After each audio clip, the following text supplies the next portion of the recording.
कहानी की शुरुआत होती है जब दुनिया 300 ईयर वेस्ट वॉर के बाद तबाही के द्वार पर पहुंच चुकी थी। इंसानियत ने ऑल थिंग के सामने घुटने टेक दिए और सभी लोगों के शरीर पर एक अनोखा नंबर छाप गया। ये लाइफ काउंटर की तरह काम करता था और अगर कभी भी ये 0 तक आ गया तो ऑल थिंग बिना किसी दया की उस इंसान को अंधेरे के गड्ढे में खींच लेती है। और यही सब हिना ने अपनी आंखों के सामने देखा था जब उसकी माँ को जिंदा जमीन में समेट लिया गया। हिना की माँ का बस एक आखिरी संदेश था, हिना ये ऑर्ब ले जाओ और लेजेंडरी एस को ढूंढो। हिना ने अपनी माँ से किया हुआ वादा निभाया और 5 साल तक वो एक अनजान सफर पर निकल गई। इस दौरान उसने हर शहर, हर गांव और हर जंगल छान मारा लेकिन लेजेंडरी एस का कोई पता नहीं चला। फिर एक दिन उसकी मुलाकात एक अजीब से बंदे से हो गई। जैसे ही उस बंदे का लीच नाम सुना उसके साथ की लड़के डर कर भाग गई और उसे चीप कहने लगी। पर लीच वो एकदम शांति से हिना की तरफ बढ़ गया और बिना किसी शर्म के बोला, मुझे तेरे चिकने चिकने टांगों को देखना है। हिना को ये सुनकर गुस्सा नहीं बल्कि शौक लगा और उसने बिना सोचे समझे सीधा एक एक उसके मुंह पर जड़ दी और तुरंत वहाँ से भाग गई। लेकिन लीच वो कहाँ रुकने वाला था, वो भी उसके पीछे पीछे भागने लगा जैसे कोई भूखा इंसान खाने के लिए भागता है। लेकिन तभी डेस्टिनी ने काम दिखाया और बेचारा सीधा एक पेड़ से टकरा गया और वहीं पर गिर गया। और तभी एक नए कैरेक्टर की एंट्री होती है, नाना, एक मिल्फ शेफ जो कि पूरे गांव को अपने हाथों से स्वादिष्ट खाना खिलाने से खुश रहती है। नाना ने हिना को खाना दिया और उससे प्यार भरी आवाज में पूछा, तू इतनी दूर दूर क्यों भटक रही है। हिना ने अपनी कहानी सुनाई। वो एक इंसान को ढूंढ रही थी जो कि उसे बता सके कि उसकी माँ को क्यों लेकर जाया गया। नाना ने उसकी बात सुन के थोड़ी देर के लिए सोचना शुरू किया। उसने सोचा बेचारी हिना को इस दुनिया के असली रूल्स पता नहीं होंगे। और उसके बाद नाना ने उसे बताया कि ये दुनिया एक अनोखे कानून से चलती है। हर इंसान के शरीर पर एक नंबर लिखा होता है और जिस इंसान का नंबर ज्यादा होता है वो हमेशा जीतता है। कम नंबर वाले ज्यादा नंबर वालों की बात सुनने के लिए मजबूर होते हैं और ये नंबर किसी खास एक्टिविटी से जुड़ा है। जैसे कि नाना का 77 का मतलब है कि कितनी बार लोगों ने उसके हाथ का खाना पसंद किया। लेकिन अगर किसी ने भी उसके खाने की बुराई कर दी तो उसका काउंट गिर जाएगा। अगर ये काउंट 0 तक पहुंच गया तो ऑल थिंग बिना किसी वार्निंग के उसे खा जाएगी। हिना ने तभी अपना जांग देखा और उसे समझ में आया कि उसका नंबर 441 है क्योंकि वो इतने माइल्स चल चुकी है। लीच ने ये नंबर देखा और तुरंत फेक साइंटिस्ट मोड ऑन कर देता है। मुझे इस नंबर की और रिसर्च करनी होगी। लेकिन तभी एक और अजीब चेहरा सामने आया। उसके चेहरे पर एक व्हाइट स्टार चमक रहा था और उसकी आवाज गूंजने लगी, मैं हूँ लेजेंडरी एस। हिना ये सुनते ही रो पड़ी और बिना कुछ सोचे समझे उसके साथ चली गई। लेकिन जैसे ही उसके ऑफिस में पहुंची माहौल बदल गया। वो आदमी बिना किसी शर्म के बोला, चल अपना बॉडी काउंट दिखा। हिना ने गुस्से से देखा और तुरंत टॉपिक बदलने के लिए मिस्ट्री ऑर्ब निकाल दिया जो कि उसकी माँ ने उसे दिया था। जैसे ही सोल्जर्स ने उस ऑर्ब को देखा, इसने तुरंत अपनी तलवार खींच ली और एक झटके में सोफा काट दिया। जल्दी से लेजेंडरी बैलेट हमें दे दो। हिना ने रिफ्यूज किया और अपना नंबर दिखाया और रूल याद दिलाया कि जिसके अकाउंट ज्यादा होते हैं उसकी बात काफी होती है। और बस यहाँ से कहानी एक नए मोड़ पर चल पड़ती है। हिना की बात सुनकर उस आदमी का चेहरा एकदम शांत हो गया। उसने बिना किसी वार्निंग के उसे कमरे से बाहर फेंक दिया जैसे कोई टिश्यू पेपर हो और फिर एक ठंडे लफ्ज में बोला, मैं अपने मिलिट्री पावर का यूज करके तुझे स्टार स्टेक डुएल के लिए मजबूर कर सकता हूँ। अब बात करते हैं स्टार स्टेक की, एक ऐसी बैटल जिसमें लोग अपने बॉडी काउंट को दाव पर लगा देते हैं। उसने बिना वक्त गवाए हिना को हरा दिया और उसके बॉडी काउंट को छीन लिया और एक ठंडे चेहरे के साथ बोला, मैं तो बस एक नकली एस हूँ जो कि दुनिया को बेवकूफ बना रहा था।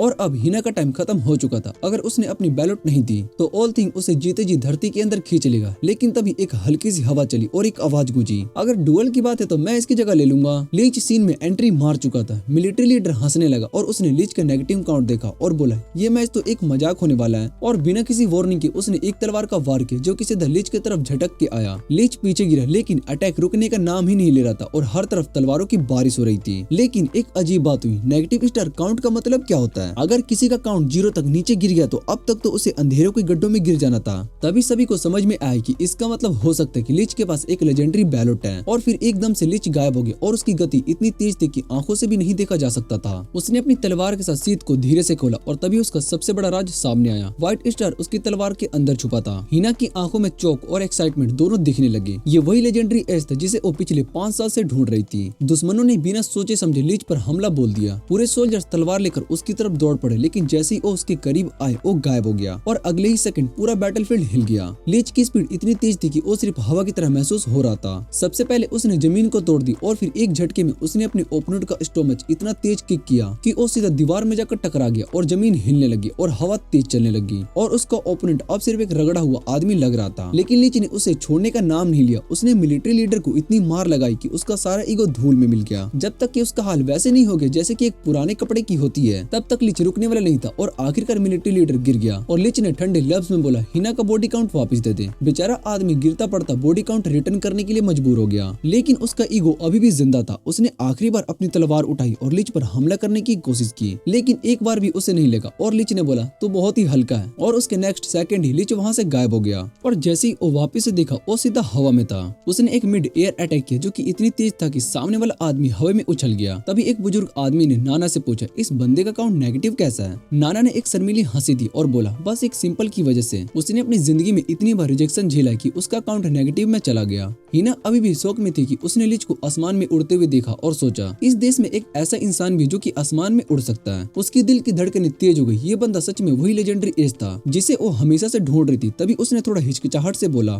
क्या तुम अभी भी भूखे हो क्या? लिच ने शौक में उसकी तरफ देखा और बोला, मुझे पैसे नहीं चाहिए, मैं ये सब रिटर्न लेने के लिए नहीं किया। लेकिन हिना ने हल्का सा स्माइल किया और धीरे से बोला, मुझे किसी रीपेमेंट की परवाह नहीं है। हिना ने एक हल्का से मुस्कुराहट दी और उसकी आंखों में एक हल्का सा सुकून था। अगर तुम्हें भूख लगी है तो जब हम वापस चलेंगे तो मैं तुम्हारे लिए खाना खरीद दूंगी। लिच थोड़ी देर उसकी तरफ देखते जैसे कुछ सोच रहा हो, फिर हल्के से मुस्कुराकर कहता है, मैं तुम्हें प्रोटेक्ट करूंगा और जब सब कुछ खत्म हो जाएगा तो मैं तुम्हारे साथ बैठकर आराम से खाना भी खाऊंगा। ये कहकर वो बिजली की तरह नीचे गिरा जैसे आसमान से गिरता हुआ एक चमकता तारा। जब लिच ने डुअल जीत लिया तभी एक अजीब चीज हुई। ऑल थिंग ने उसे घेरना शुरू कर दिया, लेकिन सबसे ज्यादा डर का पल तब है जब हिना के पैर जंजीरों की तरह बंध गए और एक अजीब सी हवा उसकी तरफ बढ़ने लगी और उसके चेहरे पर एक अजीब सी बेचैनी भी थी। लिच ने गुस्से में चिल्लाया, हिना क्या तुम ठीक हो? लेकिन हिना की आंखों में आंसू भर गए, लेकिन वो डर की वजह से नहीं, वो मुस्कुराते हुए बोली, मैं तो बस इतनी खुश हूँ कि आखिरकार मैं उस इंसान से मिल पाई जिसके बारे में मेरी माँ कहा करती थी। पर तभी लिच का चेहरा बदलने लगा। उसने देखा कि सोल्जर्स उसकी तरफ देख रहे थे। एक सेकंड में उसकी आंखों में एक अजीब सी ठंडक आ गई।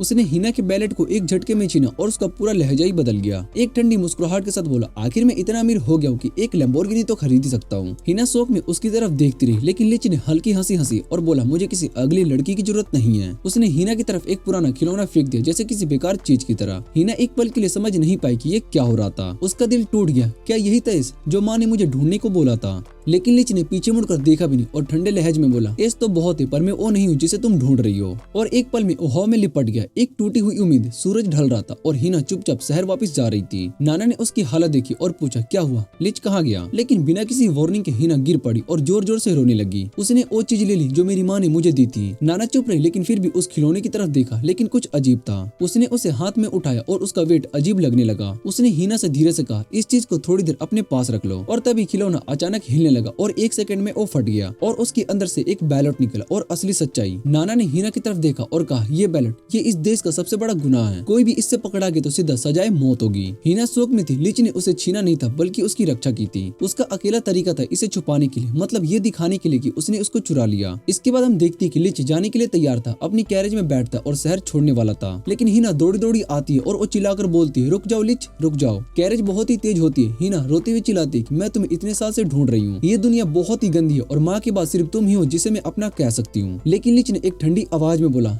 चलना जारी रखना। और कैरेज अंधेरे में खो गई। हिना गिर पड़ी और उसका मन अभी भी लिच के साथ था। उसका डर था कि कहीं वो हमेशा के लिए अकेली ना रह जाए। लेकिन जब उसकी मुलाकात उस लड़के और नाना से हुई तब उसने फिर से जीने की खुशी महसूस की। जो भी लम्हे उसने हंसी में बिताए थे वो सब उसके साथ शेयर करना चाहती थी। पर जब उसने अपना वादा तोड़ा तो उसने गुस्से में चिल्लाकर कहा, मुझे तुमसे नफरत है। उसका वर्ड्स कहना ही था कि उसका नंबर गिर के -1000 तक चला गया। धूप ढलने के बाद एक सोल्जर वहाँ पर आया जो देखता है कि वो अब तक एक बैलेट से चिपकी हुई है। सोल्जर उससे कहता है कि वो उसका राज किसी को भी नहीं बताएगा, बल्कि वो तो यहाँ पर सिर्फ उसको शुक्रिया अदा करने के लिए आया है, क्योंकि अब तक उसने एस का पता लगा लिया था। वही एस जो पूरे देश का सबसे बड़ा वांटेड इन ह्यूमन है। अगले दिन एक लड़की जिसका नाम लैन होता है वांटेड लिच की न्यूज सुनती है, पर वो चाहती है कि पूरे गांव में पोस्टर्स लगवाए जाए। वो अपनी तरफ से गांव का पूरा ध्यान रखने की कोशिश करती है और जितनी बार वो लोगों की मदद करती है उतनी बार उसका काउंट बढ़ता है। लेकिन सिर्फ काउंट ही नहीं, उसकी दो चीजें और बढ़ रही होती। पहला तो उसका मिनी स्कर्ट और दूसरा, देख देख कैसे देख रहा है। रुक जाओ भाई, ये प्लॉट से बहुत ही ज्यादा बाहर जा रहा है। अब कहानी पर वापस आते हैं। अब मिलते हैं केल से जो कि लैन का सर्वेंट होता है। केल सोचता है कि लैन लोगों की मदद क्यों कर रही है। जब उसका नंबर तभी बढ़ता है जब वो किसी बड़ी प्रॉब्लम को सोल्व करती है। वो उससे कहती है कि बेकार की चीजें बंद करे और जाकर वांटेड क्रिमिनल को ढूंढे। चलते चलते लैन सोचती है कि उसे मास्क वाले आदमी को ढूंढना मुश्किल है, लेकिन तभी उसकी नजर पड़ती है पुडिंग मैन पर। वो तुरंत उसका मास्क खींचने की कोशिश करती है पर पुडिंग मैन मना कर देता है और वो कहता है कि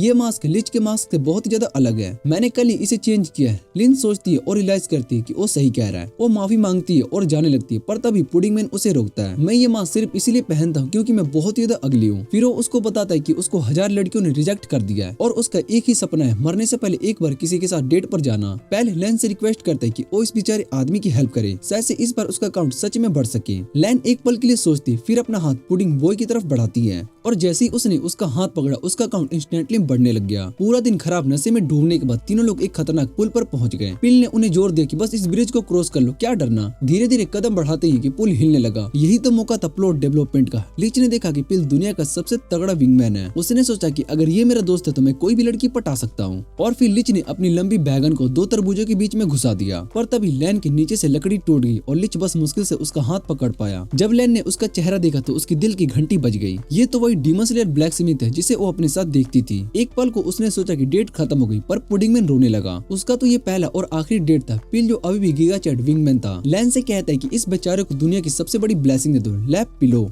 जब लैन ने उसका सर अपनी गोदी में रखा तो उसका अकाउंट बढ़ गया, पर पिल की सड़क अभी भी खत्म नहीं हुई थी। बस लैप पिलो से काम नहीं चलेगा लिच भाई, अब समय आ गया जादुई जांघों का। लिच ने लैन की जांघों को चूमना शुरू कर दिया और उसका रैंक उतनी तेजी से बढ़ने लगा जिस तरीके से मेरे व्यूज डाउन होते हैं। लैन के लिए ये एक नए लेवल की एक्सपीरियंस थी, पर तभी पील रियलाइज करता है कि अरे ये तो वही है, ये तो वही वांटेड क्रिमिनल है। उसने कभी ध्यान ही नहीं दिया कि लिच का ही काउंट नेगेटिव है। तभी उसके दिमाग की बत्ती जली, ये भी एक बैलेट होल्डर है, बिल्कुल उस वांटेड पोस्टर वाले की तरह। जब लैन ने उसका असली चेहरा देखा तो उसने अपनी तलवार निकाल दी, पर लिच उसकी तलवार छीन लेता है और बोलता है इस तलवार की जगह मैं तुझे एक दूसरा तलवार दे सकता हूँ जो कि तेरे गोल शील्ड को आर पार कर सके। लिच ने फुल एनिमी मोड ऑन किया और लिच को तोड़ने के लिए तैयार हो गई। एक के बाद एक जानलेवा किक्स मारी, पर पिल वहाँ पर चिल कर रहा था। अरे भाई ये तो मुझे बहुत ही वेस्ट व्यू दे रही है। लैन हर किक के साथ रियलाइज करती कि उसका प्लॉट आर्मर एक्चुअली -100 है, पर तभी लिच एक बहुत ही तगड़ा पिकअप लाइन मारता है, तेरी लात ने मुझे अभी तक एक बार भी छुआ नहीं, पर जब से मैंने तुझे देखा मेरे दिल ने तेरे दिल को छू लिया। लैन शॉक हो गई, मैं एक क्रिमिनल के साथ नहीं रह सकती हूँ, पर अगर तू अच्छा आदमी होता तो हमारे 3 बच्चे होते और तू एक अच्छा पिता बनता। बच्चों की बात आई नहीं कि लिच तुरंत दौड़ लेने चला गया। उसने पिल के लिए पुडिंग छोड़ दी क्योंकि पिल ने अपना विंगमैन का फर्ज पूरा किया था। तूने अपना पूरा का पूरा प्लॉट एक्सपोज कर दिया, वो भी उसके सामने, और मैंने भी देख लिया। पिल ने मजाक उड़ाया। ये सुनकर लैन बहुत ही शर्मा जाती है और वहाँ से भाग जाती है। दूसरी तरफ नाना के स्टोर में हिना कस्टमर्स को सर्व कर रही थी, पर तभी एक लिeutenant अंदर आया और उसने पूछा लिच कहाँ है। हिना तुरंत ही गुस्सा हो जाती है और वो बोलती है कि मैं किसी की चुगली नहीं करती हूँ। लिeutenant ने उसे पकड़ लिया और उसने बोला सच बता वरना नतीजा बहुत ही बुरा होगा। फिर वो उठता है और अपने सोल्जर को बोलता है पश्चिम जाओ, और बिना सोचे समझे उसने हिना की पूरी दुकान उड़ा दी। जब धूल मिट्टी गायब हुई हिना ने सोचा ये आदमी इतना तगड़ा कैसे है। तभी नाना ने असलियत बताई, ये बुलेट की शक्ति है, इस लिeutenant के पास भी एक बुलेट है तभी इतना ओपी है। दूसरी तरफ लैन अपने गांव में बहुत ही रिग्रेट कर रही होती है कि वो लिच को पकड़ नहीं पाई, और सबसे बड़ा शौक वो अपनी छोटी स्कर्ट से कभी छुटकारा नहीं पा सकती। पर तभी एक आदमी मदद ऑफर करता है। लिन और वो आदमी ढूंढने लगती है और रास्ते में एक लड़की अपनी मूली बेचने के लिए सबसे तेज भाग रही होती है, पर तभी उसकी नजर पड़ी, अरे लिन तो अपने बॉयफ्रेंड से लड़ रही है।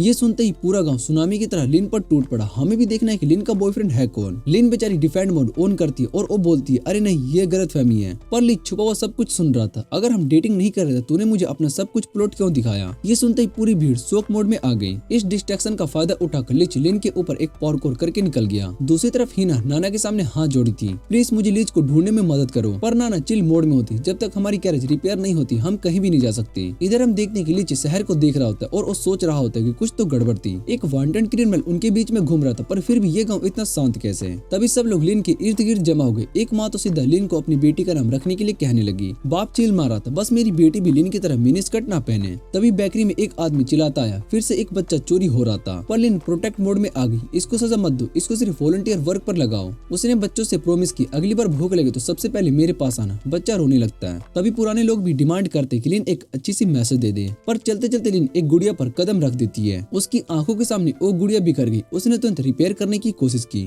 और तभी पील उसको याद दिलाता है कि अरे तू पुडिंग मैन को ढूंढ रही है क्या। पर लिन सीरियस हो गई, मैं लोगों की इमोशंस को इग्नोर नहीं कर सकती हूँ। तभी लिच फाइनली समझ गया कि ये गांव शांत कैसे है। लिच आसमान से सुपर हीरो की तरह कूद गया, मैं इस गुड़िया को रिपेयर कर देता हूँ, और पूरी परफेक्शन के साथ गुड़िया को रिपेयर करके छोटी लड़की को वापस दे दी। जब वो सभी उसका पीछा कर रहे होते हैं लिच को महसूस होता है कि कुछ तो गड़बड़ है। वो लैन को बचाने की कोशिश करता है जो जमीन से निकलती हुई स्पाइस की वजह से घायल हो सकती थी। तभी कमांडर वहाँ पर आता है और एक छोटी लड़की के खिलौने पर पैर रख देता है। पील उसका स्वागत करने के लिए दौड़ता है, पर लिन सिर्फ लिच की चिंता कर रही होती है। सैनिकों ने लिन को घेर लिया होता है और लिeutenant जेल लिच से कहता है कि ज्यादा मरने का नाटक ना करे वरना वो उसे पीट देगा। लिच की चाल पकड़ी जा चुकी थी, इसलिए वो अपना पुडिंग वाला भेष हटा देता है। लिन उसकी असली शक्ल को देखकर एकदम फिदा हो जाती है। फिर सभी उस पर हमला करने की धीरे आगे बढ़ते हैं पर लिच उनके सारे अटैक्स को आसानी से टाल देता है। वो लिन को इस झमेले से दूर बचाने की कोशिश करता है और अपनी तलवार से एक झटके में सभी सैनिकों को उड़न छूक कर देता है। जेल कहता है कि वो लिच को संभालेगा पर लिच किसी और से कंट्रोल होने का शौकीन नहीं है। लैन बीच में आने की कोशिश करती पर जेल उसे मिशन को याद दिलाता है। तभी लिन इस मौके का फायदा उठाकर हमें 100 का नियम बताती है। बैलोट से एक रक्षामयी ताकत देते जो कि सिर्फ उन्हीं लोगों के पास हो सकती जो उन्हें संभाल सकते हैं और फिर सेना के लोगों को उन्हें रखने का अधिकार होता है। लिच को लगता है कि ये लड़ाई आसान नहीं होगी। आखिरकार जिसका काउंट 5700 है वो किसी ऐसे इंसान से ज्यादा ताकतवर होगा जिसका काउंट सिर्फ 900 है। इसलिए वो जेल को भाग जाने की सलाह देता है लेकिन जेल अपनी ताकत का इस्तेमाल करता है और जमीन के लोहे की नोकीली सीढ़ियों को बाहर निकालता है ताकि लिच का काम तमाम हो सके। लिच दीवारों पर भागकर उन्हें टालने की कोशिश करता है पर लिच की स्पाइस हर जगह उसका रास्ता रोक देती है। आखिरी रास्ता ना देखकर लिच वहाँ से गायब हो जाता है और जेल के चारों तरफ बिजली की तरह दौड़ने लगता है। वो वहाँ से भागने के लिए उछलता है पर जेल उससे भी तेज कूदता है और एक भारी लोहे के खंभे से लिच को नीचे दबा देता है। लिच हैरान हो जाता है कि जेल इतना ताकतवर कैसे हो सकता है। तभी उसे समझ में आता है कि जेल अपनी असली ताकत छुपा रहा है। जेल कहता है कि उसका मकसद अपने हाथों से बुराई को सजा देना है। लोहे के बड़े बड़े खंभे लिच को चारों तरफ से घेर लेते हैं और जेल अपना असली काउंट दिखाता है -12,000। ये देखकर लिच को महसूस होता है कि वो सच में बहुत ही मुसीबत में है। जेल फिर से अपने लोहे के मुक्के को मारने के लिए तैयार होता है पर लिच मुश्किल से अपनी तलवार से उसे रोक पाता है। लैन लिच को बचाना चाहती थी पर उसका प्लॉट इतना बड़ा था कि उसका गैप में फिट नहीं हो सकता। लिच बड़े मुक्के को रोकने की कोशिश में लगा होता है लेकिन तभी छोटी मुक्के आकर उसके कोर को तोड़ने की कोशिश करता है लेकिन लिच अपने पैर को संभालता है और पहले से भी तेज गति से दौड़ने लगता है। पर चाहे उसकी स्पीड कितनी भी तेज हो वो जेल के लिए अभी भी धीमा था। जेल अपनी ताकत का इस्तेमाल करके लिच की तलवार को हवा में उछाल देता है। बिना हथियार के जेल अपने हाथ से लड़ने की कला दिखाने के लिए तैयार होता है पर तभी वो देखते हैं कि लिच ने बिल्कुल उसी जगह पर स्टैंस ले लिया है। जेल एक मौका देखकर तेजी से आगे बढ़ता है और लिच को एक तरफ लात मारकर उसका बैलेंस बिगाड़ देता है। ऊपर से गिर रही तलवार उसके हाथों में आ जाती है पर वो उसे अपने पास रखने की वजह लिच की तरफ फेंक देता है। कहने लगता है कि वो वैसे काफी धीमा है। लिच को बुरा लगता है और वो कहता है कि तेरी मौसी धीमी है। ये सुनकर जेल को गुस्सा आ जाता है और लिच भी अब फुल पावर पर लड़ने का फैसला करता है। वो आसमान की तरफ उछलता है अपना आखिरी वार करने के लिए लेकिन जेल बिना डरे अपने लोहे का मुक्का आसमान की तरफ दाग देता है क्योंकि अब लिच के पास बचने का कोई रास्ता नहीं है।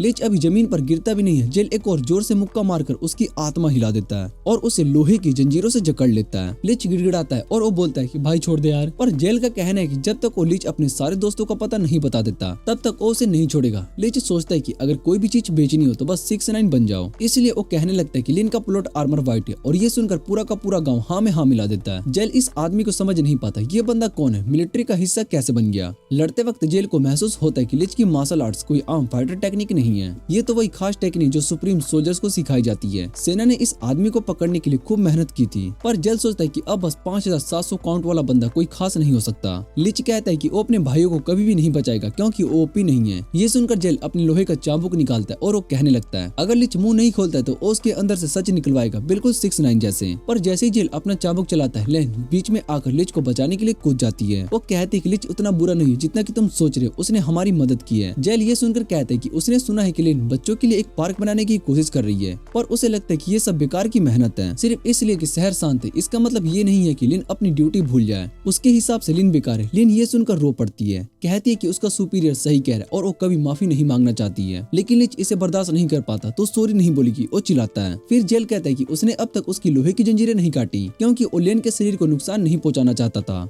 लिच जैसे ही अपनी लोहे की बेड़ियों को तोड़ता है जेल को महसूस होता है कि लिच अभी तक अपनी असली ताकत को छुपा रहा था। अब दोनों पूरी ताकत लगाकर लड़ने के लिए तैयार थे। जेल अपने मुक्का उठाकर आगे बढ़ता है और लिच भी अपनी असली शक्ति दिखाने के लिए रेडी हो जाता है। जब दोनों की टकराहट अपने पीक पर पहुंचती है तो उनकी एनर्जी से जमीन फट जाती है। सब कुछ हिलने लगता है। लिच जोर से चिल्लाता है कि लिन असली नहीं है, बेवकूफ शहर शांत है इसलिए क्योंकि वो असली नहीं है। फिर जेल की तरफ उंगली उठाता है और चिल्लाता है तू माफी मांग अभी के अभी। पर तभी जमीन बिखरने लगती है और लिन नीचे गिरने लगती है। जेल फुल स्पीड में उसे बचाने के लिए उड़ता है पर लिच उसे 10 गुना फास्ट होता है और फ्लैश करके पहले पहुंच जाता है और लिन का हाथ पकड़ लेता है। जैसे ही उसे संभालता है उसके मुंह से निकल जाता है तू मोटी है यार। ये सुनकर लिन का मुंह बन जाता है और वो कहती है कि मुझे तुमसे नफरत है और बस लिच का काउंट फिर से कम हो जाता है। तब तक जेल भी पहुंच जाता है। तभी लिच सीधा जिन को उसकी तरफ फेंक देता है। ले पकड़ इसको। जेल के पास अच्छा मौका था कि वो लिच से बदला ले सकता था पर उसने कुछ भी नहीं किया, बस वापस चलकर शहर की तरफ आ गया। लिन को सुरक्षित नीचे नीचे उतार दिया। उसने कहा अब तो उतर जा, तो बहुत ही भारी है। पर फिर उसकी नजर लिन के हाथ में एक लगे फ्लेयर पर पड़ी थी जो कि प्लेग्राउंड बनाने के लिए था। अब उसे लिच की बातें समझ में आने लगती है। अपने लोहे के बल पर वो पूरे शहर में एक प्लेग्राउंड खड़ा कर देता है, लेकिन फिर कहता है कि ये सिर्फ तब तक टिकेगा जब तक कि मैं यहाँ पर हूँ। तेरे पास सिर्फ 3 दिन है इसको सॉलिड बनाने के लिए, इसके बाद हम लिच को पकड़ने निकलेंगे। पर तभी उसका नंबर और कम हो जाता है। उसका कन्विक्शन टूट गया था। फिर एक छोटी लड़की उसके पास अपना टॉय लेकर आती है। ये टूट गया, इसे ठीक कर दो। जेल एक स्क्रू ड्राइवर सबन करता है और पूरी शाम उस टॉय को रिपेयर करता है। एक हफ्ते के बाद लिच का खाना बिल्कुल खत्म हो चुका था। भूखा प्यासा वो सड़क पर भटक रहा था और तभी हिना उसे ढूंढ लेती है। लिच के पास बस 3 ही दिमाग के सेल्स बचे थे, इसलिए वो काव काव करते हुए एक कौवा बनने की एक्टिंग करने लगता है। हिना उसका गला पकड़ लेती है और वो कहती कि वीक जो तूने पहन रखी है ना, इससे कुछ ज्यादा ही भरपाई कर रहा है। फिर उसका मजाक उड़ा देती है, तू चाहे कितना भी दूर भाग ले, मैं तुझसे किसी और के साथ कन्फेंस नहीं कर सकती हूँ। तभी नाना सभी को बुला लेती है, चल आओ खाना खाने। टेबल पर सब पता नहीं क्या बकवास कर रहे थे और लिच बस अपनी तलवार को घुमा रहा होता है, पर अंदर ही अंदर सोच रहा होता है कि बस अब मुझे दूध चाहिए। नाना एक मुक्का मारती है और चिल्लाती है, पहले काम कर फिर पैसा मिलेगा। फिर बोलती है, जंगल से लकड़ियां लेकर आ हिना के साथ। लिच मजबूरी में लकड़ियां इकट्ठा करने के लिए चला जाता है। दोनों साथ में काम कर रहे होते हैं, पर हिना उससे कह देती है कि तू झूठा है, तूने अपना वादा तोड़ा। लिच गिल्टी फील करने लगता है, पर तभी हिना एक लंच बॉक्स निकालती है। कहती है कि मैंने ये तेरे लिए पैक किया था क्योंकि उसे पता था कि तू वापस आएगा। लिच उसे देखता है और वो कहता है कि मैं माफी मांगता हूँ। पर तभी हिना कह देती है कि ऐसा लग रहा है जैसे कि ये कोई डेट हो। लिच की आंखें फैल जाती है, डेट?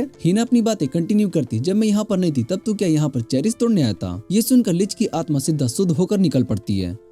हिना को इस बात की बिल्कुल भी परवाह नहीं थी क्योंकि कम से कम उसने उसको देख लिया था। जैसे ही उसने अपनी बात को खत्म की, एक प्लेन उसके ऊपर से उड़ता हुआ आया, जिसे एक लाल बालों वाली लड़की पूरी कोशिश से उड़ा रही थी। लिच ने देखा कि वो सीधा एक गहरी खाई की तरफ जा रही। जब उसने फाइनली सोचा कि वो उड़ा रही है, प्लेन सीधा नीचे गिरने लगा तो लिच भी तुरंत क्लिफ से कूद गया उसको बचाने के लिए। उसने क्रैश होने से पहले ही लड़की को पकड़ लिया और प्लेन से कूद गया। जैसे ही ना भाग कर देखने के लिए आई ठीक है या नहीं, और लाल बालों वाली लड़की सीधा उसके ऊपर कूद गई और वो सोचने लगती कि ये उड़ सकता है। उसने लिच के दूसरे वीक की भी जांच की, लेकिन लिच ने कहा कि अगर तुम प्लेन को नहीं उड़ा सकती तो मुझे ही उड़ा लो। तभी लिच क्लाइमेक्स में पहुंच गया और उसको पोस्ट नट क्लियरिटी की वजह से अलग डायमेंशन में भेज दिया गया। उसने लिच को उठाया और खींच कर जाने लगी। हिना ने उसको रोका, तब लड़की ने अपना नाम बताया, पाल्मो। उसने कहा कि उसको लगता है कि वो अपने सपने हमारे साथ पूरी कर सकती है। अपनी हट के अंदर उसने अपना नौ-1 प्रोटोटाइप दिखाया और कहा कि उसका अब तक का सबसे बेहतरीन डिजाइन होगा। बचपन से सिर्फ उसका एक ही सपना था, आसमान में उड़ना। उसको लगता था कि जब लोग उड़ने लगेंगे तो उसकी जिंदगी बेहतर हो जाएगी। उसने कहा कि काश एक बार ये काम कर जाए। लिच उसका ब्लूप्रिंट देखने के लिए गया और तुरंत उसकी गलती को पकड़ लिया। इस देश में फाइट का रिसर्च करना मना था और अगर कोई भी ये करता है तो उसको सजाए मौत मिलेगी। लेकिन पाल्मो को लगता था कि कुछ सपने ऐसे होते हैं जिनके लिए मरना भी बुरा नहीं है, क्योंकि अगर सपने ही नहीं रहे तो जीने का क्या फायदा। लिच को लगा कि शायद वो सही कह रही, इसलिए उसने तुरंत पेन उठाया और उसके ब्लूप्रिंट को ठीक कर दिया। पाल्मो ने जैसे ही नया डिजाइन देखा, उसके चेहरे पर एक चमक आ गई। उसने सोचा कि शायद से ये सभी मिस्टेक का सोल्यूशन है। उसने तुरंत दोनों को वहाँ से निकाल दिया ताकि वो अपने डिजाइन पर काम कर सके। बाहर बैठकर जब वो दोनों इंतजार कर रहे थे, लिच ने सोचा क्या उसने सही किया। हिना ने कहा कि उसने बिल्कुल सही किया, लेकिन कहने के बाद वो हल्की से शर्मा गई। लिच ने महसूस किया कि उसकी सोड हार्ड होने लगी है। हिना ने सोचा कि आखिर लिच का सपना क्या है। उसने पूछा कि इतने समय से वो सफर क्यों कर रहा है। लिच ने मुस्कुराते हुए कहा ये एक सीक्रेट है और फिर मजेदार अंदाज में रोलिंग करते हुए उसका हाथ पकड़ लिया। उसने कहा मैं तुम्हें अपना गोल बताऊंगा, मैं अपने बीक से तुम्हारे डिफेंस की गहराइयों तक पहुंचना चाहता हूँ। ये लड़का किसने पाला यार। हिना क्लाइमेक्स पर पहुंच गई, लेकिन तभी पाल्मो बाहर आई और उसने कहा कि शायद से उसने गलत टाइम पे इंटरप्ट कर दिया।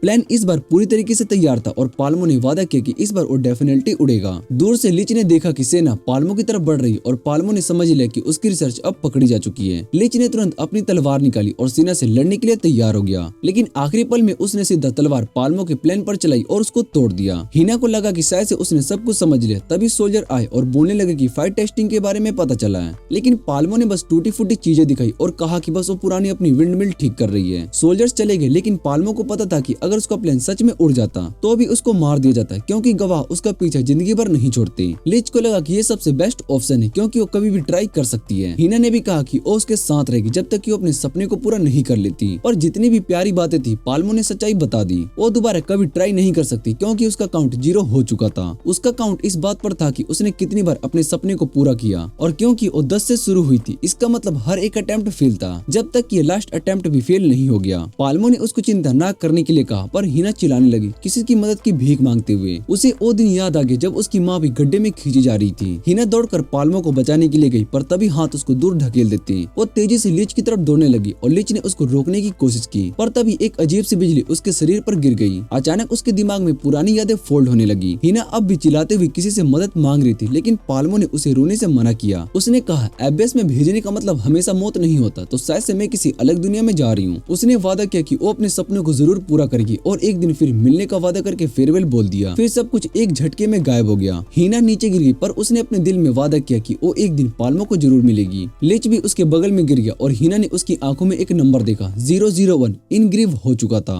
अगली सुबह लिच की आंखें खुली तो देखा कि हिना उससे चिपक कर सोई थी। उसने याद दिलाया कि वो कैसे पाल्मो को बचाने से अपने आप को बेकार महसूस कर रहा था। उसने सोचा कि उसके जीवन में बस एक ही काम रहा, दूसरे लोगों के सपनों की सफाई करना। हिना जागी तो देखा कि लिच टेंट में नहीं था। वो इधर उधर ढूंढने लगी, पर उसको लिच मिला, हाथ मुंह धोकर अपने दुख को भुलाने की कोशिश करते हुए। शहर के अंदर साल का सबसे बड़ा फेस्टिवल चल रहा था, पर लिच का मूड अब भी डार्क क्लाउड्स जैसा था। हिना ने कहा, बस अब चेयर अप हो जाओ ना। लिच ने एक फेक स्माइल दी और कहा, मैं तो ऑलरेडी हैप्पी हूँ। और उसी बीच पब्लिक के बीच में प्लॉट डेवलपमेंट करने लगा। तभी लिन चिल्लाती हुई दौड़ती हुई आई और उसने बोला कि मैं तुम्हें ही ढूंढ रही थी। उसने कहा कि वो उसका शुक्रिया अदा करना चाहती थी, पर उसके तरीके थोड़े अलग थे। उसने लिच को जबरदस्ती लॉक कर दिया और कहा, मैं रेडी हूँ, चलो किनी रोल प्ले करते हैं। हिना शॉक हो गई, अबे ये लड़की कौन है? लिन ने मस्त एटीट्यूड में इंट्रोड्यूस किया, मैं हूँ लिन और हम पहले भी डेट कर चुके हैं, याद है? हिना ने भी अपनी इंट्रोडक्शन दी और कहा कि वो दोनों एक साथ ट्रैवल कर रहे हैं। पर तभी लिच उसकी स्कर्ट के नीचे झांकने में बिजी था। उसको पता था कि अब उसके सर पर एक बड़ा वाला हेडेक टूटने वाला है। उसने बिना कुछ सोचे समझे भाग लिया, पर तभी मिल्फ मेकर एंटर करती है उसके हर एक उम्मीद को डिस्ट्रॉय करने के लिए, और वो हंस कर बोला। उसके हर एक उम्मीद को डिस्ट्रॉय करने के लिए वो हंसी और बोला। इस तरह का डायनेमिक तो एक सही हेंटाई एनिमे का शुरुआत लग रहा है। पर टेंशन लेने का क्या, क्योंकि उसने एक सोल्यूशन ढूंढ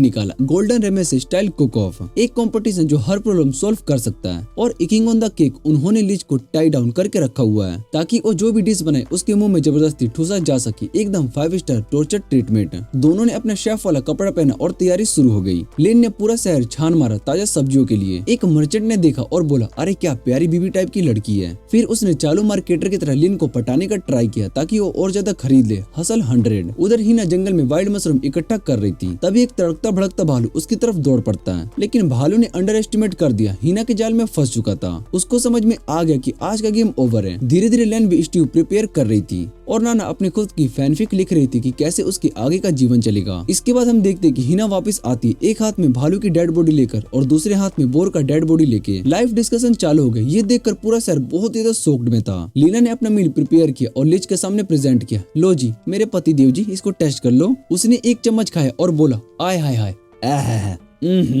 कितना गंदा है। उसने कहा, ये तो मेरे लास्ट वाले सेल्टिव बिस्कुट से भी बहुत ही ज्यादा गंदा टेस्ट कर रहा है। लेकिन लिन का एक ही मकसद था, वो चाहती थी कि लिच के सामने उसके चेहरे पर सेल्टिव बिस्कुट कर दे। बाकी सभी आदमी इम्प्रेस थे कि उसने इसको किस तरीके से तारीफ कैसे सुना। लेकिन हिना अभी भी कंपटीशन में थी। उसने अपना डिश प्रेजेंट किया। लिच ने देखा और सोचा, ये डिश तो वैसे ही लग रहा है जैसे मेरे बचा हुआ खाना जो कचड़े के डब्बे में फेंक देते हैं। पर जब उसने एक बाइट ली तो और क्या, अब बस गेम शुरू होने वाला था। इसके बाद हम देखते हैं पील का रिएक्शन। वो कहता है कि ये डिश एकदम घटिया है, पर पील फिर भी एक बार टेस्ट करने का सोचता है। जैसे ही वो एक बाइट लेता है उसको लगता है कि ये जिंदगी का सबसे अच्छा टेक्सचर है। दूसरी तरफ उसके सामने खड़ी लड़की खुश है कि उसका खाना पील के चेहरे पर मुस्कुराहट ला पाया। पील उसका शुक्रिया अदा करता है कि उसने इतना स्वादिष्ट खाना बनाया। पर यहाँ पर बैटल अभी खत्म नहीं हुई है। नाना पील से कहने लगती है कि जीतने वाले का फैसला अभी बाकी है। पील दोनों कंटेस्टेंट्स को देखता है और सोचता है कि अब तक किसी ने भी उसके बनाए हुए मीट का टेस्ट नहीं लिया है। तभी जेल वहाँ पर आ जाता है और सारा माहौल बिगाड़ देता है। जेल लिन की तरफ देखता है और गुस्से में कहता है कि वो एक बेकार मेड के कपड़े क्यों पहनी हुई है, अब उसका काम तो अरेस्ट करने का था। लिच उसको दिखाता है कि वो पहले ही अरेस्टेड है, लेकिन अब वो यहाँ से निकलने वाला है। ये सुनकर जेल फाइट करने के लिए तैयार हो जाता है और उसके स्पाइक्स पूरे फ्लोरिंग को तोड़ देते हैं। लिच तभी अनजाने में अपनी लंबी तलवार निकालता है और उसकी तलवार एकदम बेकार बढ़ाई हुई लगती है, जैसे कि वो किसी चीज की कमी महसूस कर रहा हो। और जेल की तरफ तेज रफ्तार से बढ़ता है और उसके सभी स्पाइक्स को एवेड कर देता है। जेल अपना मुक्का जमीन पर मार कर कहते हैं कि लिच अपनी पहली फाइट में अपनी असली ताकत क्यों छुपा रहा था। जेल उसे धक्का मार देता है और ऊपर से एक अपकट मारने की कोशिश करता है और उसका अटैक सीधा उसके पीछे के फाउंडेशन को तोड़ देता है। पर आखिरी मोमेंट में जेल रुक जाता है क्योंकि उसने देखा कि लिच अवॉइड नहीं कर पा रहा है। तभी नाना चिल्ला पड़ती है कि आतेव ने पूरा शहर को तबाह कर दिया है, इसलिए अब ये दोनों अपनी लड़ाई को बंद करें और अपनी मैस को साफ करें। दोनों अपने वेपन्स को हटा देते और मिलकर फ्लोरिंग वापस ठीक कर देते। उस रात जेल और लिच दोनों एक साथ डिनर करते, लेकिन इस डिनर से पहले जेल जब लिच को ढूंढने के लिए निकला था तब उसको एक ऐसा गाँव मिला जो पहले ही तबाह हो चुका था। गाँव के सभी लोग मारे जा चुके थे और वहाँ पर सिर्फ एक बड़ा सा वोट था जिससे पहले एक लेक हुआ करता था। एक सर्वाइवर घायल हालत में चलने की कोशिश करता है और जेल को बताता है कि एक शांत दिन लेक एक बड़ी सी खाली जगह में बदल गया और उसी गड्ढे में से एक बड़ा सा हरे रंग का शैतान निकला जिसमें कि 6 पंख निकल आए थे। उसने आग की गोलियां बरसाने शुरू कर दी और धीरे धीरे पूरे गांव को जला दिया। जेल सोचता है कि ये किसी बैलेट होल्डर का काम हो सकता है, पर ऐसा कौन सा बैलेट होल्डर होगा जो कि खुद भी उड़ सकता है। फिर जेल एकदम से उस शख्स का नाम याद करता है, एक ऐसा आदमी जो आसमान में उड़ने की शक्ति रखता है। वापिस प्रेजेंट में लिच जेल को एक ड्रिंक देने की कोशिश करता है, पर जेल उसे लेने से मना कर देता है और वो कहता है कि उसके पास अब बच्चों वाले गेम्स खेलने के टाइम नहीं है। जेल अपनी आयरन एबिलिटी एक्टिवेट कर चुका होता है और एक बार फिर से अपना बच्चा लिच की आंखों की तरफ तान देता है। उसका चेहरा एकदम सीरियस होता है और लिच को तबाह हुए शहर के बारे में बताता है। उसको पता है कि जो भी जिम्मेदार था वो अभ्यास का राक्षस था और ये भी सच है कि लिच उड़ नहीं सकता, लेकिन जेल जानता है कि उसके पास कुछ न कुछ जरूर जानकारी होगी। तभी नाना एक ब्रिलियंट आइडिया देती है। वो कहती है कि सभी को एप्पल सीडर विनेगर पीना चाहिए ताकि आराम से बात हो सके। पर जेल की दिमाग की बत्ती और तेज चमक जाती है। वो अपनी सारी जिंदगी की कमाई टेबल पर रख देता है और कहने लगता है कि नाना जो भी तेरे पास है पीजी ग्रेप्स जूस सब लेकर आ। लिच उसकी तरफ अजीब नजर से देखता है और कहता है कि तू एकदम पर्व है जो मुझे ये जबरदस्ती पिलाने की सोच रहा है। लेकिन जेल के दिन अभी भी लेन के विदेशी कपड़ों पर है। क्या ये उसी दुनिया का हिस्सा है जिसमें वो रह रहा है? बैटल बोइंग गेम शुरू होता है और जेल धीरे से लिच की सारी इन्फॉर्मेशन निकालने की कोशिश करता है, पर लिच उल्टा जेल को तेज पीने के लिए कहने लगता है और दोनों एक दूसरे को चैलेंज देने लगते हैं। उनका गुस्सा एक क्रेन के मैनेजर भुलाने की स्पीड से बढ़ने लगता है। लड़कियां ये सब देखकर सोचती है कि ये सच में बेस्ट अप्रोच है, पर नाना चुपचाप अपनी बहती गंगा में हाथ धोने का सोचती है। उसका धंधा फूल रहा है और वो सोच रही होती है कि शायद से इन लोगों के लिए एक स्पेशल सर्विस देनी पड़ेगी। उसने एक लंबी बोतल उठाई और उसको अपने गले के अंदर डाला और सारी लिक्विड पी गई। तभी ग्रेप जूस लेन के दिमाग पर असर डालने लगती है। उसको समझ आता है कि वो कभी भी इस शो की बेस्ट गर्ल नहीं बन पाएगी, लेकिन वो खुश है कि वो लिच के साथ इतने सारे पल बिता रही है। उसके दिल में एक अजीब सी बेचैनी उभर रही है। वो हिना से हार नहीं मानने वाली है। दूसरी तरफ जेल और लिच अपनी बोतल एक दूसरे के मुंह में डालकर पीने लगते हैं। दोनों इतना पी लेते हैं कि उन्हें एक दूसरे के एक्शन समझ में ही नहीं आते और आखिरकार वो दोनों बेहोश हो जाते हैं। लड़कियों को बस एक ही फिक्र होती है, अब ये किसकी गोद में सोएगा। एक दूसरे से लड़ने लगती है कि नहीं मेरा वाला, नहीं नहीं मेरा वाला, अरे मेरा वाला। और इधर नाना को बस एक ही चिंता है, उसका धंधा, और उसको कोई फिक्र नहीं है। वो आगे बढ़ती है, एक बोतल उतारती है और जेल के मुंह में बोतल पिल्स डाल देती है। जेल उसको तुरंत धक्का देकर अलग करता है, तभी जमीन हिलने लगती है। इल एक और बड़ा शौक देता है, इस शहर में भी एक बड़ा सा गड्ढा बन गया है। जेल तुरंत सीन पर पहुंचता है और एक सर्वाइवर गुस्से से चिल्लाता है कि अब सब लोग तबाह होने वाले हैं। जेल बिना किसी सोचे समझे एविक्यूएशन का ऑर्डर देता है। तभी लिच की आंखें चमकने लगती है और वो ये आवाज पहले भी सुन चुका था। वो जेल से कहता है कि जल्दी कर, सबको हटा यहाँ से। जेल अब पूरी तरीके से कंफर्म कर जाता है कि लिच कुछ न कुछ तो जानता है। तभी और राक्षस अभ्यास से निकलता है और लिच आसमान की तरफ देखकर आंसुओं भरी आंखों से कहते हैं कि ये चीज अभी भी कैसे उड़ सकती है। वेस्ट वर्क के बाद तो एक बड़ी सी हेलीकॉप्टर लाइक मशीन हवा में गन पॉइंट कर लेती है और बिना किसी वार्निंग के फायर करना शुरू कर देती है। जेल पूरे अपना दम लगाकर विलेज को डिफेंस करने की कोशिश करता है, लेकिन मशीन एकदम रूथलेस है और तभी बिना किसी वजह के वो हेलीकॉप्टर हवा में से गायब हो जाता है। दुश्मन ने एक चुपके से अटैक कर दिया। हेलीकॉप्टर उनके पीछे घूमता है और सीधा जेल पर एक मिसाइल दाग देता है। आखिरी पल में जेल एक बैरियर बनाता है जिस वजह से सब बच जाते हैं। लिच बिना देरी के चिल्लाता है, सभी के सभी तुरंत एविक्यूएट करो, लेकिन जेल उसको टाउंट कर देता है, तेरे पास कोई हक नहीं है ये सब ऑर्डर देने का। तभी लिच एक बड़ा सा कार्ड रिवील करता है। वो अपनी मिलिट्री रैंक बता देता है और खोल के कहता है, मैं कर्नल हूँ और अब से यहाँ का कमांड सारा का सारा मैं संभालूंगा। हेलीकॉप्टर एक और वार करता है, लिच पर फायर करने लगता है, लेकिन लिच हर एक अटैक को अवॉइड कर रहा होता है और वो बिना रुके हेलीकॉप्टर की तरफ भागता है। दुश्मन नीचे एक और मिसाइल फायर करता है, पर लिच अपनी तलवार से उसको बीच हवा में 2 टुकड़े कर देता है। उसका मिशन एकदम क्लियर है, वो बस आसमान तक पहुंचना चाहता है। वो एक पिलर का यूज करके बहुत ही तेज उछलता है, पर तभी ऑल थिंग के आर्म्स उसको चारों तरफ से घेर लेते हैं। वो नीचे टकराकर गिरने लगता है। सब लोग ट्राई करते हैं उसको मदद करने की, पर हेलीकॉप्टर उनसे ज्यादा ऊंचाई पर है। लिच फिर से पिलर का यूज करने की कोशिश करता है, पर ऑल थिंग उसको रोक लेती है। एक हाथ में तलवार थामे वो एक आर्म पर वार करता है, लेकिन एक अजीब सी बिजली उसके शरीर में दौड़ जाती है। हिना चिल्लाती है, कोई तो मदद करो। लिच सिर्फ सबको बचाने की कोशिश कर रहा है, लेकिन तभी जेल एक सच बताता है, मिलिट्री का कानून है कि अगर हमने ऑल थिंग पर अटैक किया तो हम सब एक्सक्यूट हो जाएंगे। लिच दर्द सहते हुए एक एक करके अभ्यास आर्म्स को सिलेक्ट कर रहा होता है, लेकिन एक भयानक अटैक उसको जमीन में नीचे ढकेल देती है। हिना फिर से चिल्लाती है, ये गलत है, कोई तो कुछ करो। तभी जेल एक सस्पेंस क्रिएट करता है, वो अपने चश्मे को उतार देता है। लिन से पूछता है कि मेरे ओ कहाँ पर है। लिन कंफ्यूज्ड है और वो पूछती है कि क्या। जेल एक फिल्मी डायलॉग मार देता है, मुझे बिना चश्मे के कुछ दिखाई नहीं देता, और बिना किसी और बात के वो एक बड़ा सा लोहे का पिलर उठाकर ऑल थिंग की तरफ फेंक देता है। पहले एक, फिर दो, फिर तीन और एक के बाद एक करके बहुत ही सारे पिलर को क्रिएट करता है। मैं ये देख नहीं सकता हूँ कि मैं क्या कर रहा हूँ, तो शायद से मुझे नहीं पता कि मैं कानून को तोड़ रहा हूँ या फिर नहीं। सोना को लगता है कि वैसे भी उसका किसी पर विश्वास नहीं है, इसलिए वो पूरे शहर के लोगों को खत्म करने के लिए गोली चलाने लगती है। लिच उसकी तरफ बढ़ता है, लेकिन सोना उसको पीछे से पकड़ लेती है। वो कहती है कि इतने सालों बाद उसने लिच को बहुत ही मिस किया। लिच उसे रोकने की भीख मांगता है क्योंकि वो जो कर रही है वो बिल्कुल गलत है, लेकिन सोना उससे कहती है कि वो हमेशा उसके दिए गए पुराने आदेश को ही मानेगी। वो याद दिलाती है कि कभी लिच ने कहा था कि जो भी उसके रास्ते में आए उसे खत्म कर दिया जाए। सोना कहती है कि वो फाइनली इतनी हिम्मत इकट्ठा कर चुकी है कि वो ट्रिगर दबा सके, और लिच को जोर से धक्का देकर नीचे गिरा देती है। उसके हाथ से गोलियां छूटने लगती है जो सीधा लोगों की तरफ जा रही होती है। लिच जोर से चिल्लाता है और उसे रुकने के लिए कहता है और गोली से बचने की कोशिश करता है, लेकिन तभी उसे एक अजीब सी चीज महसूस होती है। उसकी तलवार के आसपास गोलियां घूम फिर कर उसको ही टारगेट कर रही होती है। सोना की एक खास ताकत होती है कि उसकी गोलियों से जितना भी कोई बचने की कोशिश करेगा तो उसकी गोलियां उसको टारगेट करेगी, चाहे वो कितना भी दूर क्यों न भाग जाए। अगली गोली सीधा जमीन पर गिरती है और लिच की रीढ़ की हड्डी तोड़ देती है। हिना फौरन उसकी मदद करने के लिए भागती है, लेकिन तभी सैनिक उसे पकड़ लेते और नाना को भी नीचे दबा देते हैं। लिच के सारे दोस्त को पकड़ लिए गए होते और सोना उसे देखती है और कहती कि अब वो अपने दोस्तों के लिए क्या करेगा। फिर वो याद दिलाती कि अगर वो अपने दोस्तों को बचाना चाहता है तो उसे वापस से रही तो सेनपाई बनना होगा जो वो पहले हुआ करता था।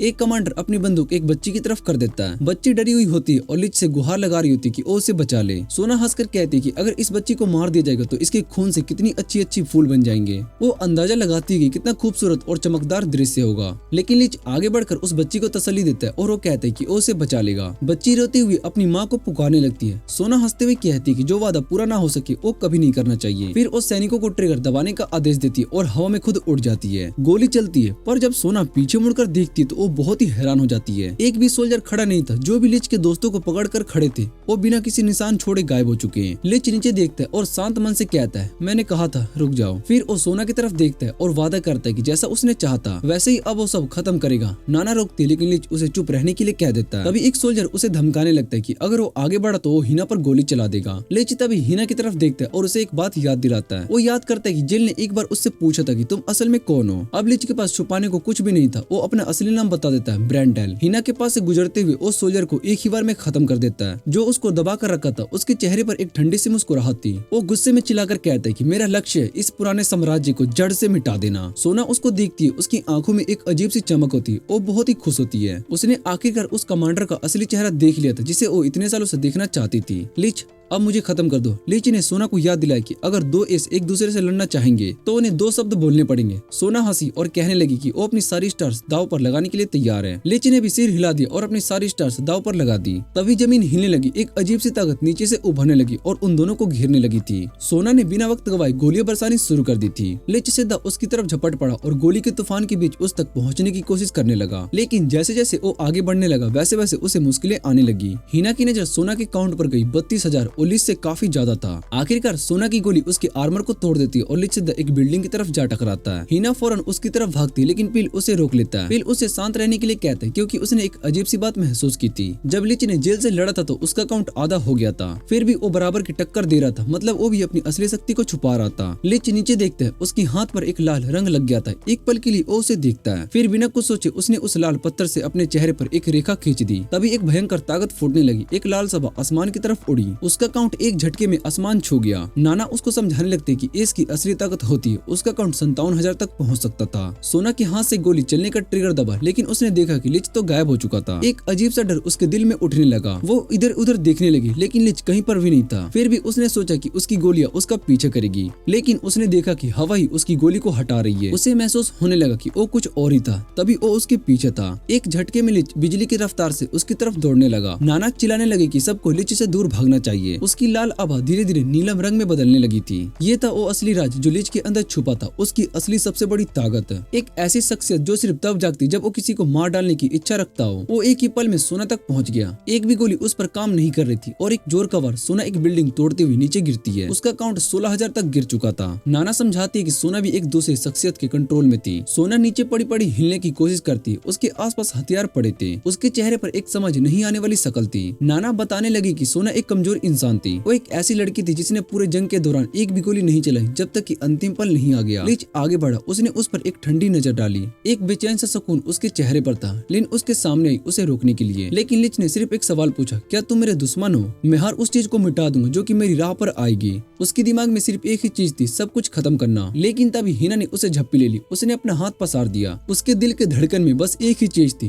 पास आओ लिच। लेकिन लिच की आंखों में सिर्फ एक ही तस्वीर थी, एक और दुश्मन। उसने हाथ उठाया लेकिन गोली चलाई। सोना ने उस पर गोली चला दी। उसने जोर से चिल्लाकर कहा, मेरे सामने तो देखो लिच, तुम्हारा असली दुश्मन तो यहाँ पर खड़ा है। लिच ने हिना को गिरा दिया और धीरे धीरे सोना की तरफ बढ़ने लगा। उसने उसका हाथ पकड़ा, फिर उसका गला। उसने हाथ उठाया उसे खत्म करने के लिए। तभी सोना के होठ हल्की सी मुस्कुराहट में मुड़ गए। उसकी आंखों में आंसू थे लेकिन उसमें कोई डर नहीं था। वो चाहती थी कि लिच भी उसे वैसे छुए जैसे वो स्कूल के दिनों में छूता था। जैसे लिच ने अपनी तलवार को नीचे उतारी, जेल सामने आया। एक पल के लिए लिच रुका। उसने जेल को देखा और सिर्फ एक सवाल दिमाग में आया, क्या ये भी मेरा दुश्मन है? और उसने बिना कुछ सोचे समझे तलवार जेल की तरफ घुमा दी। लेकिन उसके पलक झपकाने से पहले एक सुनहरा प्रकाश छाया जो सबको अंधा कर गया। एक भयंकर धक्का आया, जेल पीछे गिरी। लेकिन जैसे ही लिच ने उस पर वार करने की कोशिश की, जेल ने सिर्फ अपनी एक उंगली से उसका वार को रोक दिया। लिच की तलवार भी हिल नहीं सकती थी। जेल ने कह दी, ये लोहा मेरी सोच है और मेरी निष्ठा भी। और लिच, उसके पास कोई निष्ठा नहीं थी, इसलिए तुम इसको कभी भी नहीं तोड़ सकोगे। एक पल के लिए एक लोहे का बड़ा खंभा लिच पर गिर गया। लिच नीचे दबा हुआ था, फिर भी उसने अपना सर उठाया और कहने लगा, जंग तब तक खत्म नहीं होगी जब तक कि हर दुश्मन मिट नहीं जाता, तभी उसको बचा पाऊंगा। जेल उसके शब्दों को सुनकर रुक गया और उसने सोचा और तभी मुस्कुराया, अगर तुम अपनी सोच पर विश्वास रखते हो तो मैं तुम्हारी इज्जत करूंगा। जेल ने अपना हाथ उठाया और ग्लव्स निकाला और अपनी असली शक्ति दिखाई। लिच सीधा उसकी तरफ झपट पड़ा। एक चकमक के बराबर दूरी में दोनों भिड़ गए। एक तरफ था उसका तीर और दूसरी तरफ था जेल का आयरन गोल्ड। हर बार एक बिजली की तरह था, हर बार इतना तेज था कि सबकी आंखें बस उन दोनों को ही देख रही थी। जेल की एक जोर से वार ने लिच को हवा में उछाल दिया और तभी उसे नीचे पटक दिया, डैम करके। जैसे ही धूल उठी, जेल ने उसका मास्क तोड़ दिया। उसने सीधा लिच की आंखों में देखा और पूछा,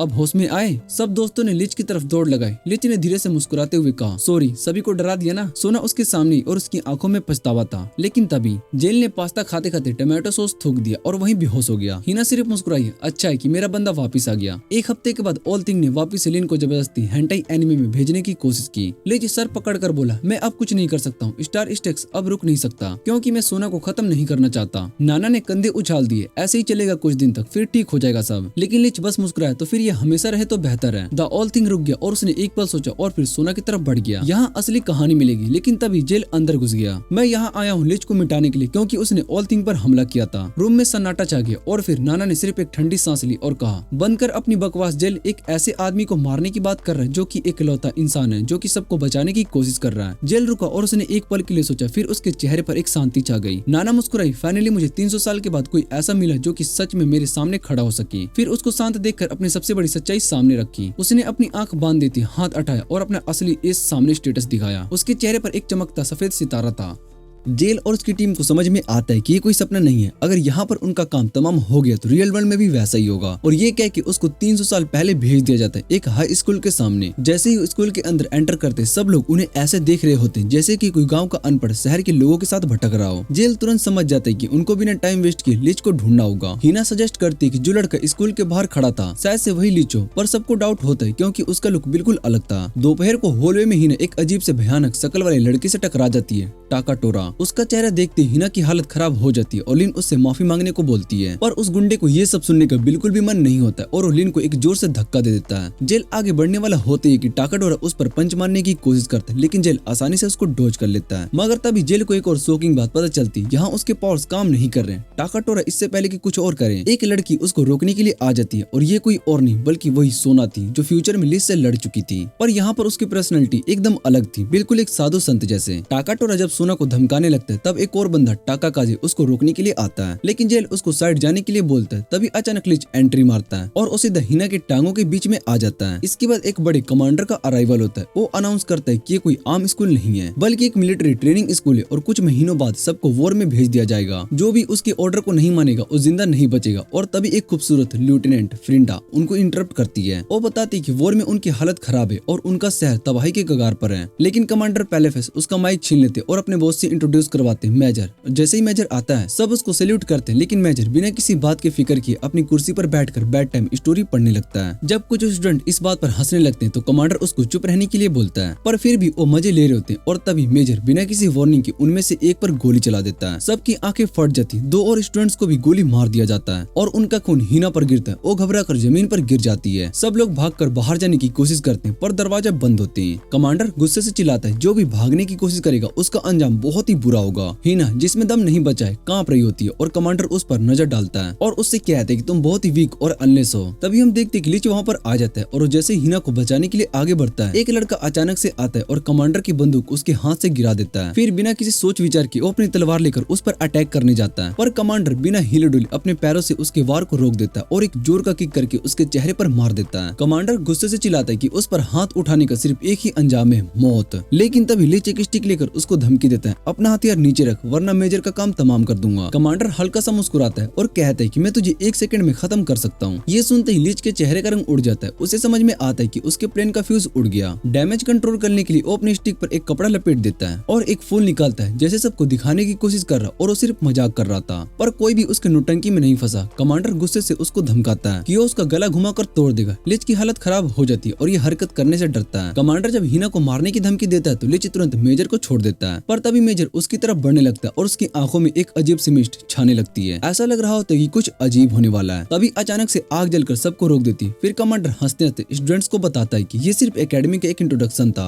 सब 1 सेकंड के लिए स्टंट रह जाते हैं। जब स्टूडेंट्स होश में आते हैं कमांडर चिल्लाता है कि जो गन्स थी वो सिर्फ पेंट से भरी हुई थी। फिर वो अपना नाम बताता है और लास्ट में एक और धमकी देता है, जो भी उसके ऑर्डर्स को नहीं मानेगा उसका कोई फ्यूचर नहीं होगा। थोड़ी देर बाद कैफेटेरिया में हिना लीच का शुक्रिया अदा करती है। चाहे लीच को कुछ भी याद ना हो पर बस हिना इतना चाहती है कि उसके साथ बैठकर थोड़ी देर बात करे। अगले दिन जेल सोचता है कि नाना ने उसको यहाँ पर क्यों भेजा होगा। लीच अभी भी सिर्फ एक लड़का ही था, कोई लेजेंडरी वॉरियर नहीं। जब वो लाइब्रेरी में जाते तभी फेल उनको बताता है कि ऑल थिंग इस दुनिया में कुछ साल पहले गिरा था, पर अब तक वो सिर्फ एक मिस्ट्री है। तभी कमांडर पीछे आ जाता है और उन्हें बताता है कि ऑल थिंग एक बड़े से युद्ध के दौरान आसमान से गिरा था। ये एक ऐसी टेक्नोलॉजी थी जो कमजोर लोगों को कमजोर करती थी ताकि उन्हें ताकतवर लोगों की बात माननी पड़े। अगले दिन क्लास में कमांडर एक बड़ा अनाउंसमेंट करता है, अब से मेजर उनका नया इंस्ट्रक्टर होगा। और जब मेजर क्लास में एंट्री करता है तो एक अजीब सा सिस्टम इंट्रोड्यूस करता है। हर स्टूडेंट को सिर्फ 2 स्टार्स दिए जाएंगे। अगर किसी को भी 10 स्टार्स मिल जाए तो वो आर्मी में प्रमोशन पाएगा, पर अगर किसी के भी सारे स्टार्स छीन लिए जाते तो उसको स्कूल से निकाल दिया जाएगा। स्टार्स कमाने के सिर्फ 2 तरीके, या तो कोई कंपटीशन को जीतो या फिर एक दूसरे को चैलेंज करके, और विनर हर एक स्टार अपने पास रखेगा। जैसे सबको स्टार मिलते लीच नोटिस करता है कि मेजर ने उसको एक भी स्टार नहीं दिया। पिछले दिन वाले क्लास का मेजर ने पूरा बदला ले लिया था। अब सवाल ये था कि लीच कैसे सर्वाइव कर पाएगा बिना किसी स्टार के। मेजर ने लीच से साफ साफ कह दे कि अगर उसको एकेडमी में रहना है तो किसी और का स्टार चुराना होगा, और वो भी बस कुछ ही दिनों में। दूसरी तरफ गर्ल्स डॉर्मेट्री में डिस्कस कर रही होती कि लीच के साथ अब क्या करें। वो तो खुद तो आर्मी को ज्वाइन करने में बिल्कुल भी इंटरेस्टेड नहीं था, बस अपने दोस्त टाकाकाजी को युद्ध में जाने से रोकने के लिए वहाँ पर रुका था। अगले दिन क्लास में गर्ल्स ने लीच को घेर लिया क्योंकि उन्हें लग रहा था कि नहाते वक्त लीच उन्हें देख रहा था, पर हिना का ध्यान किसी और चीज पर था। उसे सिर्फ लीच को एकेडमी में रखना था। तभी एक लड़का चिल्लाता है, सभी लॉकर टूट गए और सारे स्टार्स गायब हो चुके हैं। जब सबने जाकर अपनी लॉकर्स देखी तो सच में बवाल मचा हुआ था। सब कुछ बिखरा पड़ा था और सिर्फ बस एक ही ओवेस रिएक्शन था, लीच पर इल्जाम डाल दो। सबने सोचा यही तो अकेला बंदा है जिसके पास एक भी स्टार नहीं है, तो पक्का इसी ने चुराएंगे, पर हिना ने तुरंत उसकी तरफ से बात रखी। तभी एक जोर की चीख सुनाई दी। जब सब लोग भागकर कॉरिडोर पहुंचे तो टाकाटोर नाम का एक गुंडा सभी स्टार्स को छीन रहा था, वही बंदा जिसने सभी के लॉकर्स तोड़ दिए थे। टाकाकाजे ने उसे रोका और बोला स्टार्स वापस दे दे, पर टाकाटोर ने उसे उल्टा धमकी दे दिया, अपने स्टार्स तो मुझे दे दे वरना मैं तुझे इतना पीटूंगा कि तुझे दिन में तारे दिखने लगेंगे। टाकाकाजे बेचारा टेंशन में आ गया और अपने हाथ से स्टार निकालकर उसको दे दिया। फिर जैसे ही गुंडा वहाँ से जाने लगा जेल एकदम उसके सामने टपक पड़ा और उसकी आंखों में सीधा मौत लिखी थी। लेकिन टाकाकाजे ने जेल से गुजारिश की उसे जाने दिया जाए। लेन ने उस गुंडे को चैलेंज किया पर फेल ने उसकी टांग कटवा दी क्योंकि उसको पता था कि गुंडा कभी भी चैलेंज एक्सेप्ट नहीं करेगा। दूसरी तरफ स्टूडेंट एक नया तरीका भाईचारा सिस्टम बना लिया था। सब एक दूसरे के साथ स्टार शेयर करने लगे। हिना ने लीच को एक स्टार देने की कोशिश की लेकिन लीच ने सीधा मना कर दिया क्योंकि उसको एकेडमी में रुकने का कोई शौक नहीं था। पर टाकाकाजे ने अपना स्टार एक और स्टूडेंट को दे दिया और फेल ने एक प्लान सजेस्ट किया, अपने स्टार्स वापस चुरा लो। पर टाकाकाजे डर रहा था क्योंकि उसको अपने दांत पसंद थे। हैं। शाम को क्लास में टाकाकाजी ने लिच को अपनी सारी मजबूरियां बताई। वो आर्मी इसलिए ज्वाइन करना चाहता है क्योंकि उसकी फैमिली भूख से मर गई थी। जो राशन उसे मिलता था वही उसके जीने का एकमात्र सहारा था। अगर वो एकेडमी से निकाल दिया गया तो उसकी पूरी फैमिली ही भूख से मारी जाएगी। अगली शाम लिच ने टाकाटोरा को एकेडमी से बाहर जाते वक्त रोका और डिमांड किया, मेरे दोस्तों की स्टार्स वापस दे दे। टाकाटोरा ने बिना किसी बकचोदी की उसको एक जोर से मुक्का मारा और लिच सीधा दीवार में जाकर टकरा गया। पर तभी जेल उस गुंडे के सामने आ गया और उसकी आंखों में सिर्फ एक ही बात लिखी थी, तुझे अभी के अभी खत्म कर दूंगा। जब ब्रूट भाई साहब जबरदस्ती छोड़ने के लिए रेडी नहीं थे तभी मेजर साहब वहाँ पर टपक पड़े। जैसे ही ब्रूट ने मुक्का चलाया मेजर ने उसे रोक दिया और बोला, बेटा तेरे स्टार्स तो मिसिंग हैं। और फिर क्या एकदम धमाके के साथ एक फेक स्टार हवा में उड़ गए और उनकी जगह नकली छोटे छोटे टॉय फ्रॉग्स, मतलब कि भाई साहब इज्जत मिट्टी में मिल गई। पता चला कि ये सब लिच का कांड था और जब ब्रूट भाई स्टार के लिए रोना धोना कर रहा था तभी लिच ने चोरी मार दी थी और ब्रूट का गुस्सा लेवल मैक्स पर पहुंच गया। पर मेजर ने उसको चुप करा दिया और जेल को उसकी ब्रेवरी के लिए 2 नए स्टार्स दे दिए। दूसरी तरफ लिच ने डिसाइड किया कि वो स्कूल में नहीं रह गए ताकि टाकाकुसा की फैमिली के पेट भर सके। उसने सजेस्ट किया कि आर्मी का प्रमोशन मत लेना क्योंकि जंग में मरने का कोई सीन नहीं है। अगले दिन स्कूल में लिच को पता चला कि कमांडर्स को लेडीज बात में झांकने के चक्कर में फंसा देने वाला है। अब इसका एक ही सोल्यूशन था, बंदा सीधा टाकाकाजी के पास गया और बोला, बेड़ू मैं तो बहुत ही मासूम हूँ पर कोई बात नहीं, मैं इसके लिए सजा भुगत लूंगा। टाकाकाजी भी बेचारा कंफ्यूज हो गया पर लिच ने वहीं पर महान बनने का नाटक कर दिया। रात होते ही लिच सीधा लेडीज बात की तरफ भागा और उसके दिमाग में सिर्फ एक ही चीज आई, आज तो गुलाबी चेरिस का नजारा देखकर नए साल की शुरुआत होगी मेरी जान। पर जो अंदर सीन में मिला उसने उसके होश उड़ा दिए। सामने एकदम गुस्से से भरी लड़कियों का तूफान निकल कर आया। ये तो प्रैंक हो गया। लड़कियों ने मेंस और ह्यूमन साइंस एक्सचेंज कर दिए थे। लिच का पॉपर टैग लग चुका था। जैसे ही वो भागने लगा कमांडर ने उसे पकड़ लिया और बोला, बेटा अब तो जंगल का रास्ता पकड़ लो तुम सब। मतलब उसकी वजह से सबको फॉरेस्ट पनिशमेंट मिल गया। जंगल में जाते ही लड़कियों का सारा गुस्सा फूट पड़ा। लिच को ऐसे मानना शुरू किया जैसे कि वो मुर्गी चोर हो। जब जेल ने फायर जलाने का आइडिया दिया तब लड़कियां पानी की नदी में बढ़ गई। लेकिन ये क्या है, लिच ने जाकर उन्हें ट्रिप करवा दिया। दूसरी बेचारी लड़की सीधा पानी में जाकर गिर गई और बस लड़कियों ने डिसाइड कर लिया कि लिच की जिंदगी बर्बाद करके ही रहेंगी। उनका प्लान लिच को ऐसे टॉर्चर करना कि बंदा क्लाइमेक्स तक पहुंच जाए। लड़कियां सोच रही होती कि जब वो आर्मी को ज्वाइन करेगी तो ऐसे बेशरम चिरिप्स से लड़ने की आदत डालनी चाहिए। पर जब इकोनोस अपना प्लान बनाने लगती है तब लिच ने उसे चुप करा दिया और वहाँ से निकल गया और जाते जाते एक बड़ी सी बात बोल दी, तुम लोग आर्मी को ज्वाइन करके एक दूसरे की जान लोगे, क्या ये सही है? इकोनोस की आंखों से आंसू टपकने लगे। उसने बोला, आर्मी ज्वाइन करना जरूरी है वरना मेरी फैमिली सेफ नहीं रह पाएगी। और तभी पीछे से मेजर साहब आकर बोला, क्यों ना हमें एक नया आर्मी बनाए, एक ऐसी आर्मी जो बिना जान के लिए वॉर खत्म कर सके। बस इतना सुनते ही सबका जोश हाई हो गया। एक नए मिशन की शुरुआत हो चुकी थी। जेल को लग रहा था कि मेजर साहब कुछ बड़ा छुपा रहे हैं। और फिर शाम को जैसे मेजर एक सीक्रेट रूम में एंटर हुआ, जेल ने भी डिटेक्टिव मोड ऑन करके उसका पीछा किया, सीधा अंडरग्राउंड फैसिलिटी तक घुस गया। वहाँ जाकर उसने देखा कि एक सीक्रेट लैब चल रहा था। मेजर अंदर बैठा डिस्कस कर रहा था कि ये जंग कैसे खत्म हो सकती है। और तभी उसने एक आदमी से बोला, एनिमे का हेडक्वार्टर्स उड़ा दो। लेकिन ट्विस्ट ये था, मेजर प्रॉमिस कर रहा था कि एक मिस्टीरियस टेक्नोलॉजी उस आदमी को दोबारा जिंदा करेगा। तभी लेफ्टिनेंट फ्रीडा बीच में टपक पड़ी। उसने एक वॉरेड एक्सपेरिमेंट के बारे में बताया। एक चूहे के टेस्ट किए और वो एक ही झटके में 100 और चूहे को मार चुका था। मतलब हद हो गई, फुल साइको एक्सपेरिमेंट चल रहा था।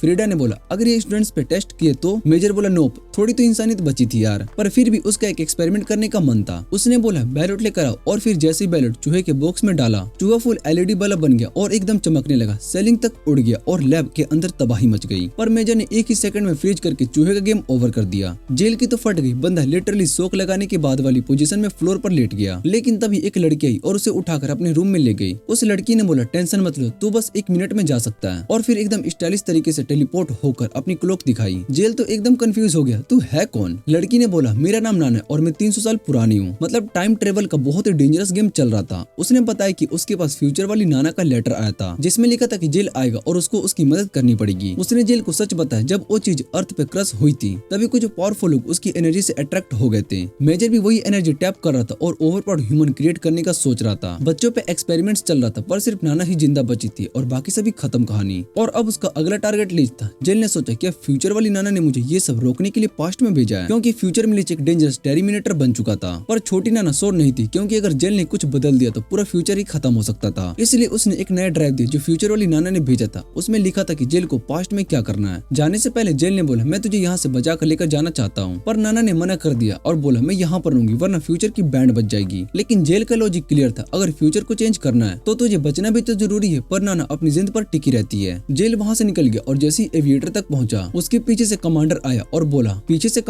और बोला, तो बता बेटा अंदर कैसे घुसे। जेल ने गन को जोर से धक्का दिया और सीधा कमांडर के पेट पर अटैक करने का सोचा। लेकिन कमांडर तो प्रो मैक्स लेवल फाइटर निकला। उसने 1 सेकंड पर अटैक को ब्लॉक कर दिया और बोला, तू बहुत ही स्लो है यार। पहले एक सॉलिड किक मार के जेल को पीछे धक्का दिया और जैसे ही जेल गिरने लगा कमांडर ने उसके सर पर गन टपका दी। नए दोस्तों से मिल, उन्हें बेवकूफ बनाने का आर्ट सीख। कमांडर ने कोल्ड ब्लूडेड एविडेंस दी, लड़ने के लिए सिर्फ ताकत नहीं बल्कि दिमाग भी चाहिए होती है। जेल ने एक बार फिर अटैक करने की कोशिश की, पर कमांडर ने पहले उसका प्लान समझ लिया और उसी समय जेल की दिमाग की बत्ती जल गई। ये तो मेरे असली दुनिया का बाप है। सीन फुल इमोशनल मोड में चला गया। जेल ने सोचा मुझे अपनी फ्यूचर को बदलना है और अपनी आइडेंटिटी को रिवील कर दी। मैं फ्यूचर से आया हूँ और इस दुनिया की किस्मत बदलना चाहता हूँ। कमांडर ने कुछ देर सोचा और बोला, कल मुझे मिल, तुझे कुछ दिखाता हूँ। अगले दिन कमांडर जेल को एक सुनसान एरिया में ले गया और जैसे ही गाड़ी रुकी, वहाँ के लोग हथियार लेकर बाहर निकल गए। वो लोग भूख से पागल हो रहे थे। कमांडर ने हवा में एक गोली चलाई और सब लोग एक सेकंड के लिए फ्रीज हो गए। लेकिन एक छोटा बच्चा आया और लिन से खाना मांगने लगा। लिन ने पूछा, तेरी माँ कहाँ है? बच्चा बोला, वो इतनी कमजोर हो गई कि चल भी नहीं सकती, शायद से वो भूख से मर सकती है। लिन का दिल पिघल गया। उसने अपना स्नैक उसको देना चाहा, पर कमांडर ने वो स्नैक छीन लिया। उसने बोला, अगर ये बच्चा ये खाने लेकर भाग गया तो ये भूखी भीड़ उसे तोड़कर खा जाएगी। कमांडर ने बच्चे से कहा, तुझे यहीं पर खाना होगा, लेकिन बच्चा नहीं माना। वो अपनी माँ के लिए भाग गया और जैसे ही भूख भीड़ उस पर चढ़ने लगी, कमांडर ने गन उतारी और एक धमकी दी, अगर आगे बढ़ा तो द एंड कर दूंगा। सब भाग गए। कमांडर ने कहा, फ्यूचर बदलने का सोच रखा है, पहले अपना प्रेजेंट देख, ऑलरेडी सब कुछ बुरा है। स्कूल वापस आकर हिना ने आइडिया दिया, हमें लिच को एकेडमी से वापस बचाना चाहिए। पर फेल ने बोला, ओ यूजलेस है। तो हिना ने बोला, तो क्या हुआ, हम नया प्लान सोचेंगे। जेल ने सोचा और बोला, अगर सच में बदलाव लाना है तो हमें पहले अपनी दुनिया को चेंज करना पड़ेगा। अगले दिन सभी का मॉर्निंग जॉगिंग सेशन शुरू हो गया। एकदम थके मारे जमीन पर लटपट हो गए, लेकिन जेल ने कमांडर को स्पेयरिंग के लिए बुलाया और जैसे ही पहला अटैक किया, कमांडर ने डोज कर दिया। फिर जेल ने एक दिमाग लगाया, कमांडर का सिगरेट छुपा लिया। भाई साहब, कमांडर का गुस्सा एकदम स्काई रॉकेट पर चला गया। एक सेकंड में फ्यूरी ऑफ पंचेस स्टार्ट कर दी और दोनों कॉकरोच की तरह बॉक्स में उड़ रहे थे। तभी मेजर एंट्री मार कर बोला, नया ट्रेनिंग स्टार्ट हो रहा है, सबको एक नए वेपन दिए जाएंगे। अगली सुबह सब बीच पर मस्ती कर रहे थे और लिच फुल नोटी मोड पर चला गया। इतनी सुंदर चेरीज, क्या नजारा है यार।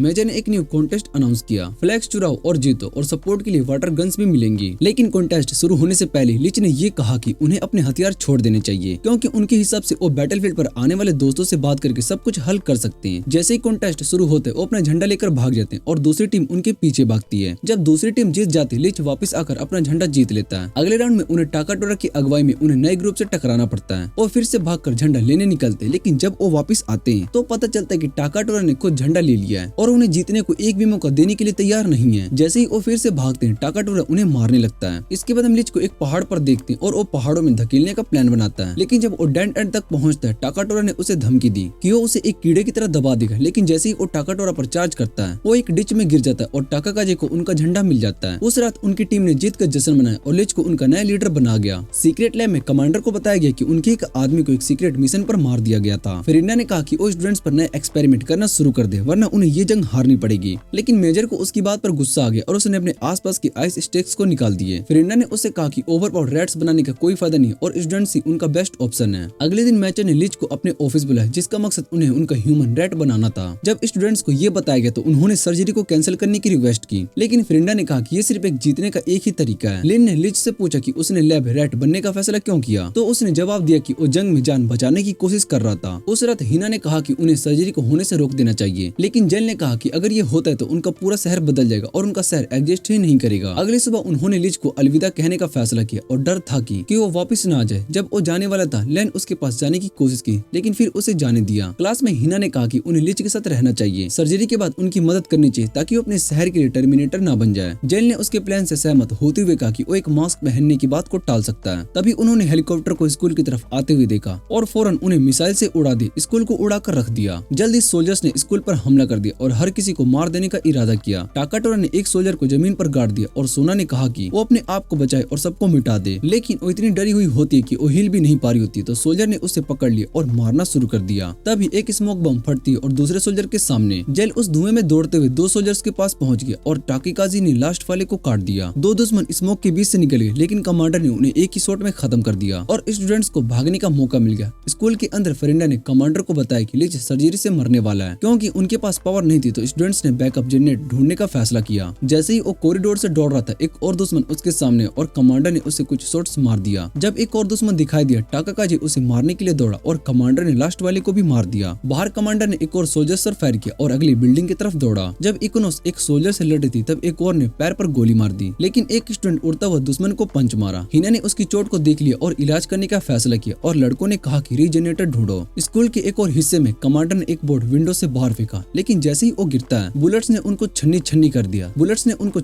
कर दिया। समझ आ गया कि वो अपनी जान दे सकते हैं जनरेटर ढूंढते वक्त। तो कमांडर ने दुश्मन को डिस्ट्रैक्ट करने का सोचा, लेकिन जैसे ही स्टूडेंट्स भागते एक मिसाइल उनकी तरफ दौड़ा और पूरा कमरा उड़ा दिया। वहीं लैब के अंदर लीच एक आखिरी बार होश में आया और देखा कि उसके बाल अब कुछ अलग दिख रहे थे। मेजर ने उसे एक तलवार दी और कहा कि इस तलवार में एक बैलोट का ताकत है, लेकिन इसकी असली ताकत तभी चलेगी जब वो डिसाइड करेगा कि उसका काउंट क्या होगा। जब लीच ने कहा कि उसने कभी भी तलवार का इस्तेमाल नहीं किया, तो मेजर ने जवाब दिया कि ये तलवार उसे दुनिया का सबसे बड़ा फाइटर बना देगी। स्कूल के बाहर जब सोल्जर्स हिना और उसके दोस्तों को मारने के लिए तैयार हो रहे होते हैं, एक जबरदस्त रोशनी उनके पीछे आई और जब धुंध साफ हो गई तो उन्होंने देखा कि लीच एक दीवार में क्रैश हो गया था। और जैसे सोल्जर्स ने उस पर गोली चलाई, लीच ने देखा कि गोली धीरे से आ रही थी और उसने उन्हें अपने हाथ से मार दिया। लेकिन जब सोल्जर ने गोली चलानी बंद किया तो उसने रियलाइज किया कि वो गोली से भी ज्यादा तेज मूव कर रहा था। वो उनके पास चल कर आए, लेकिन जब उसने देखा कि उसके दोस्तों को मार दिया गया है या वो जख्मी हो गए, तो उसने एक फ्लैश उड़ाकर उन्हें हेलीकॉप्टर में क्रैश कर दिया। जैसे उसने गोली को ब्लॉक किया, उसने लीड सोल्जर्स को मारा और जमीन को उठा कर रख दिया। थोड़ी देर एक स्ट्रगल के बाद उसने उसे दूर धकेल दिया और अपनी तलवार से उसे मार डाला। दुश्मन हराए जा चुके थे और सभी स्टूडेंट्स लीच के आसपास इकट्ठा हो गए थे और खुशी से उसको देख रहे थे। लेकिन कुछ ही देर में सोल्जर्स उनके पास आ गए और अपने वेस्ट जमीन पर डाल दिए। सबको इसी का ही करने की धमकी दी अपने साथ, लेकिन लीच ने डेटोनेशन डिवाइस को छुपाने का चुना और उसे उड़ा दिया। अब वो और इंप्रेशंस बनाना चाहते थे, तो लीड ने सोल्जर से कहा कि स्कूल को एक्सप्लोजिव से बाहर कर दिया गया था और सिर्फ एक कमांड देने पर वो सबको उड़ा देंगे। लीच को डर था कि वो अपने दूसरों को दूसरी बार ना मार दे, इसलिए उसने अपनी तलवार निकाली ताकि उसे सरेंडर करने के लिए डरा सके। लेकिन वो सोल्जर बिल्कुल भी घबराया नहीं। उसके शहर में उसका विनाश इतना था कि कुछ और लोगों को जिंदा रहने के लिए एक्स्ट्रा राशन मिल जाता और उनका विनाश दुनिया के लिए सबसे ब्रेव काम था। जैसे ही वो काउंटडाउन शुरू कर रहा था, ताकाकाजी अपनी तलवार के साथ उसके पास दौड़ा, लेकिन लीच ने उसको एक फ्लैश में उड़ा दिया और सबके छक्के छुड़ा दिए। और हिना और उसके दोस्तों को ये देखकर शौक लगा कि वो फ्यूचर से यहाँ आने के लिए आए थे ताकि वो इस मोमेंट को रोक सके। वो हैरान थे कि उन्होंने अपनी आंखों के सामने अपने पास्ट को दोहराते हुए देखा। थोड़ी देर के बाद लीच वहाँ से भाग गया, लेकिन हिना उसका पीछा करती हुई गई और जल्दी से उसे जमीन पर गिरते हुए देखा, बिल्कुल उससे पुके करते हुए। अपने किए हुए काम का गिल्ट तोड़ रहा था और जब हिना उसे संभालने की कोशिश कर रही थी, एक अजीब सी रोशनी उसके और उसके दोस्तों के आसपास चमकती हुई आई और उसे समझ में आता है कि नाना उन्हें फ्यूचर में वापस भेजने वाली थी। उसकी आंखों के सामने लीच ने तलवार उठाई और उसने कह दिया कि ह्यूमन टर्मिनेटर बनेगा। और जैसे ही उसने ये शब्द कहा, उसकी तलवार पर एक सितारा चमक गया जो उसकी काउंट का निशान था। हिना को इंप्रेशन देने की कोशिश करते हुए उसकी तरफ उड़ा और एक किस दी और अपना हाथ उसके चेहरे पर रखकर उससे कहा कि उसे कभी भी मत भूलना, क्योंकि वो फ्यूचर में उससे मिलने के लिए आएगी, उसके बच्चों को जन्म देने के लिए। इस शब्दों के साथ वो रंग बिरंगी रोशनी में गायब हो गई। बाकी स्टूडेंट्स ने देखा कि कैसे दूसरे गायब हो रहे हैं और लीच उनके सामने आ गया, कह रहा था कि वो फ्यूचर से आया है। और उस दिन उनके दुनिया में एक नया जंग शुरू हो गया। हर शहर अपने आप को एक दूसरे शहर से मिटाकर उसके ऊपर राज करना चाहता था, क्योंकि पूरी दुनिया भूख से तबाह हो रही थी। लीच ने अपने दोस्तों को इस जंग से दूर रखने का इरादा किया और वो अकेला ही दुश्मनों से लड़ने के लिए निकल गया। जब वो स्कूल वापस आया तो उसके दोस्तों ने सिर्फ उसका इंतजार किया, लेकिन उसने सिर्फ नजरअंदाज कर दिया।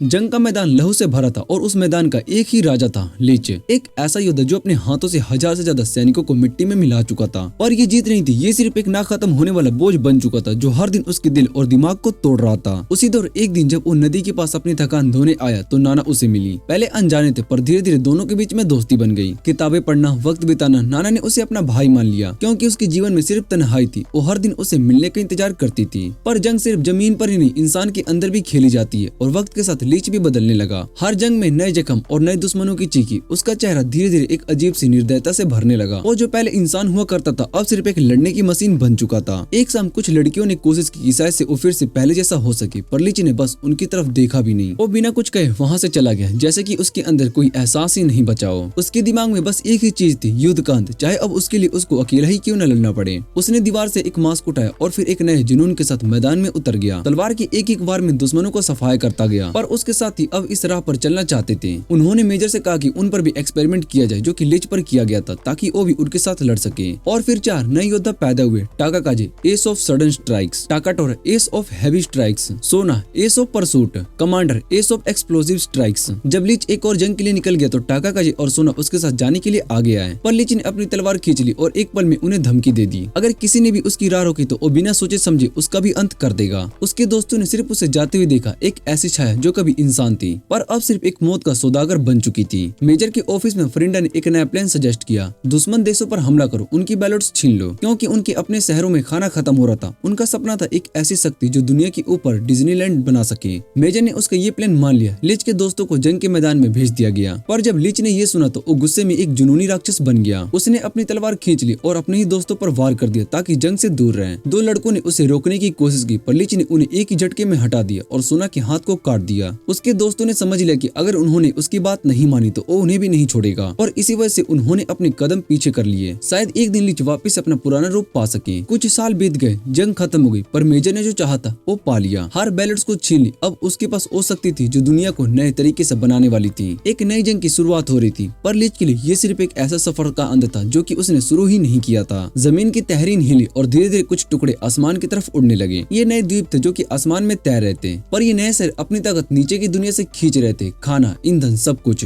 नीचे के लोग सिर्फ जीने का नाटक कर रहे थे। असली जिंदगी तो उनके लिए कब की खत्म हो चुकी थी। समय बीता और ऊपर वालों की दुनिया फिर से फूलने लगी, पर किसी को भी ये नहीं पता था कि नीचे भी एक दुनिया है, और न ही ये कि शहर आखिरकार आसमान में कैसे तैर रहा है। ये सब ऑल थिंग की शक्ति से हो रहा था। एक नए कहानियों का निर्माण किया गया जिसमें हर एक इंसान को नंबर दिया गया ताकि कोई भी काम करना बंद न करे। जो भी अपना नंबर खो देता है वो नीचे की दुनिया में फेंक दिया जाता है। जो भी अपना नंबर खो देता है उसे नीचे की दुनिया में फेंक दिया जाता है, वहाँ जहाँ पर सिर्फ भूख और मौत थी। और ये राज सिर्फ तब तक बना रह सकता है जब तक कि कोई नीचे नहीं झांक सकता। इसलिए किसी भी तरीके से उड़ने वाले ऑब्जेक्ट्स को इलीगल कर दिया गया ताकि कोई भी नीचे की दुनिया अभ्यास तक ना पहुंच सके। ऊपर का शहर सिर्फ 7 बुलेट्स की शक्ति से तैर रहा था, पर अगर ये बुलेट्स कभी भी गायब हो गए तो ये शहर कभी भी गिरकर मिट्टी में मिल जाएगा। एक दिन टाकाकाजी ने इस राज का पता लगा लिया। उसने छुपकर सीक्रेट रूम में घुसकर एक बैलेट चुरा ली, क्योंकि उसका मानना था कि ये अन्याय है। ऊपर वाले मजे करे और नीचे वाले भूख से तड़पे। पर जब तक वो लौटा तब तक लीच आ गया और बिना एक पल गवाए उसका काम तमाम कर दिया। फ्रिंडा ने वो बुलेट वापस ले लिया, पर जब लीच ने देखा कि उसके अपने दोस्त टाकाकाजी चित्तड़ हुए शहर के पास खड़े हैं तो एक पल में ही उसका दिमाग ब्लैंक हो गया। उसने समझ लिया कि वो राक्षस बन चुका था और इसके बाद वो बेहोश हो गया। जंग के बाद साल गुजर चुके थे। जब लीच की आंख खुली तो उसे ये जानकर झटका लगा कि उसके दोस्तों ने ऊपर की दुनिया छोड़ दी थी। वो नीचे के लोगों की मदद कर रहे थे। बचे हुए कुछ बच्चों को जिंदा रखने की कोशिश कर रहे थे, पर खाना कम था, बहुत ज्यादा कम। इसलिए एक दिन उन्होंने एक कठोर निर्णय लिया, अपनी जिंदगी को खत्म कर ली ताकि जो थोड़ा सा खाना बचा था वो सिर्फ बच्चों को मिल सके। कुछ हफ्ते के बाद लिच और नाना ने सेना को छोड़ दिया। वो दोनों बिना किसी मंजिल के निकल पड़े और एक नए जीवन की तलाश में। पर एक शर्त थी, लिच ने अपना मास्क भी नहीं उतारा। साल बीत गए, 1000 साल नहीं पर पूरा 1 साल गुजर गया। पूरी दुनिया बदल गई, नए लोग आ गए, नए शहर बने, पर एक चीज नहीं बदली, लिच का मास्क और उसकी खामोशी। उसके दोस्तों की मौत का बोझ उसके दिल में था जो कि हर सांस के साथ बढ़ता गया। आज जंग के 300 साल बाद भी नाना और लिच अब सिर्फ इस नए युग में भटक रहे हैं, शायद एक ऐसी जगह की तलाश में जहाँ वो सच में जी सके। सदियों तक गिल्ट का बोझ उतारने के बाद आखिरकार लिच ने एक नया निर्णय ले ही लिया। ये आसमानी शहर अब जिंदा रहने लायक नहीं थे। अगर उनके पापों का कोई प्रायश्चित हो सकता था तो वो सिर्फ एक ही, इस शहर का विनाश। दूसरी तरफ नाना चाहते थे कि हिना और उसके दोस्त कुछ बदल सके, शायद वो लिच को एक नए इंसान में बदल पाए। पर सच्चाई बहुत ही कड़वी थी। वक्त बदल सकता था पर बीता हुआ कल कभी नहीं। जब वो वापस आए तो नाना ने सिर्फ एक ही सवाल किया। अब समझ आया कि लिच एक इंसानी टर्मिनेटर क्यों बन गया। लेकिन हिना बिना किसी जवाब दिए उस क्लिफ तक पहुंच गई जहां पर लिच खड़ा था। उसने अपनी यादों को ताजा रखने के लिए फिर से अपनी चेहरे से दिखाने की कोशिश की, लेकिन लिच ने बिना कुछ पल गवाए उस पर क्लोक डाल दी और सिर्फ एक ही बात कही, मैं तुमसे बहुत ही बड़ा हूँ हिना। नाना के कैंप में बस अपनी वापसी का जश्न मना रहे थे। पीछे ग्रेप्स जूस का माहौल बहुत ही गर्म था, पर तभी जेल के पंच ने लिच को नीचे गिरा दिया और उसने एक वीडियो दिखाई। एक वीडियो जो नाना ने 300 साल पहले तक संभाल कर रखी थी। उस वीडियो में नाना दिख रही थी लिच के साथ एक एक पल बिताई, उसका इंतजार करती और एक सिंड्रेला शादी का सपना देखती। पर लिच तो गिल्ट के अंधकार में इतना डूब चुका था कि उसने कभी नोटिस ही नहीं किया। और फिर उसी वक्त उसका दिमाग जाग गया। एक पल में उसने नाना को अपनी बाहों में ले लिया। उसने मना किया था पर उसका साथ कभी भी नहीं छोड़ती। लिच ने धीरे से कहा, मैं इस दुनिया का सबसे दुखी इंसान हूँ, पर ये जानकर खुश हूँ कि तूने मुझे अपनी जान नहीं देने दी। उसी रात जब नाना उसके पास सो रही थी, लिच ने पहली बार सुकून महसूस किया। अगली सुबह नाना ने फिर से अपनी पीजी ग्रेप्स जूस वाली आदत दोहराई, पर लिच बिना किसी शोर शराबे के अपना निर्णय ले चुका था, मुझे शहर वापस जाना है। पर हिना उसे बीच रास्ते में मिल गई। तुम हमेशा मुझसे भागते क्यों रहते हो? हिना का एक सवाल था जो सिर्फ उसकी लवरी एक समझने वाली दोस्त भी पूछ रही थी। पर लिच के वर्ड्स और भी गहरे थे। तुम्हें पता है कि तुम्हारी माँ से मेरी मुलाकात 300 साल पहले एकेडमी में हुई थी। और फिर उसने एक बड़ा सच बताया, जो बैलेट उसकी माँ ने हिना को दिया था वो एक अस्त्रा था, एक ऐसी चीज जो पूरी दुनिया को बर्बाद कर सकती थी। पर एक सवाल जो उसे बहुत ही परेशान करता रहा, अगर तुम्हारी माँ एक एस नहीं थी तो वो इतने सालों तक जिंदा कैसे रही? जब हिना ने उसे ये कहा कि उसके पिता कौन है उसे नहीं पता, तब लिच ने उसका सच सामने रख दिया। उसके पिता टाकाकाजे थे। एक पल में सब कुछ साफ हो गया। टाकाकाजे जो लिच का सबसे अच्छा दोस्त था, जिसे उसने अपने हाथों से खत्म कर दिया था। और फिर बोलते हैं कि मैं वो नहीं हो सकता हूँ जिसे तुम्हारी माँ ने ढूंढने को भेजा था, क्योंकि जब भी मैं तुम्हारी तरफ देखता हूँ मुझे याद आता है कि मैंने तुम्हारे पिता को मारा था। और ये गिल्ट और ये दुख कि इससे बचने का सिर्फ एक ही तरीका था, तुमसे दूर रहना। पर हिना ने बिना हिले कहा, मैं तुम्हारे साथ हमेशा रहना चाहती हूँ। पर लीच ने बस एक ही नजर उसकी तरफ डाली और देखा कि उसकी आंखें अब धीरे धीरे बंद हो रही थी। उसने पहले ही एक स्लीपिंग पिल्स दे दिया था और फिर जाने से पहले सिर्फ एक ही चीज बोली, तुम मुझे माफ नहीं कर पाओगी हिना। लीच ने कहा कि वो पूरी आर्मी को खत्म करने के लिए जा रहा है और वो किसी और को खतरे में नहीं डालना चाहता है, इसलिए उसने उसे उठाकर नाना के कैंप में छोड़ दिया, जहाँ सभी लोग टेबल पर बेहोश पड़े थे। जैसे ही वो वहाँ से निकलने लगा, जेल ने उसे रोका और उससे पूछता है कि बचे हुए बैलेट्स तुम क्यों चुरा रहे हो, क्योंकि उसे पता था कि ये आइलैंड सिर्फ बैलेट्स की वजह से एग्जिस्ट करते हैं और अगर ये बैलेट्स चली गई तो उनका पूरा दुनिया ही तबाह हो जाएगा। इस पर लीच ने कहा कि ये उसके गुनाहों का प्रायश्चित करने का तरीका है, क्योंकि आइलैंड को बनाने का असली जिम्मेदार वही था। लेकिन जेल ने उसकी बात से सहमत नहीं दिखाई और दोनों एक दूसरे को खत्म करने के लिए धमकी देते हुए सामने सामने आ गए। लेकिन फिर बिना कुछ कहे दोनों अपनी राह पर चल पड़े। लीच आइलैंड को खत्म करना चाहता था, इसलिए जेल ने सोचा कि अगली बार जब वो बैटलफील्ड में मिलेंगे तो उसका काम तमाम करना उसकी जिम्मेदारी होगी और ड्यूटी भी। अगली सुबह हिना और उसके दोस्तों को ये पता चला कि लीच शहर से चला गया पूरी आर्मी से लड़ने, तो वो तुरंत उसे ढूंढने के लिए निकल पड़े। शहर के आसपास एक जबरदस्त ताकत का प्रभाव पड़ा और लीच जमीन पर पड़ा था। उसके सामने टाकाटोरा आया जिसे ग्रेविटी कंट्रोल करने की शक्ति मिली थी। उसने लीच से कहा कि वो पिछले 300 साल से इस दिन का इंतजार कर रहा था जब वो उसे कुचल सके। उसने अपनी शक्ति का इस्तेमाल किया और बड़े बड़े पत्थर उठाकर उसके ऊपर गिराने लगा। कुछ घंटों के बाद हिना और उसके दोस्त उस जगह पर पहुंचे जहाँ पर लीच पत्थरों के बीच बेहोश पड़ा था। लेकिन तभी उसके चारों तरफ से आर्मी ने उसे घेर लिया। दूसरी तरफ शहर के अंदर जेल ने फैसला किया कि वो अपने खुद के पिता से मिलेगा जो कि एकेडमी के कमांडर था। जब उसके असिस्टेंट ने कहा कि वो नाश्ता कर रहे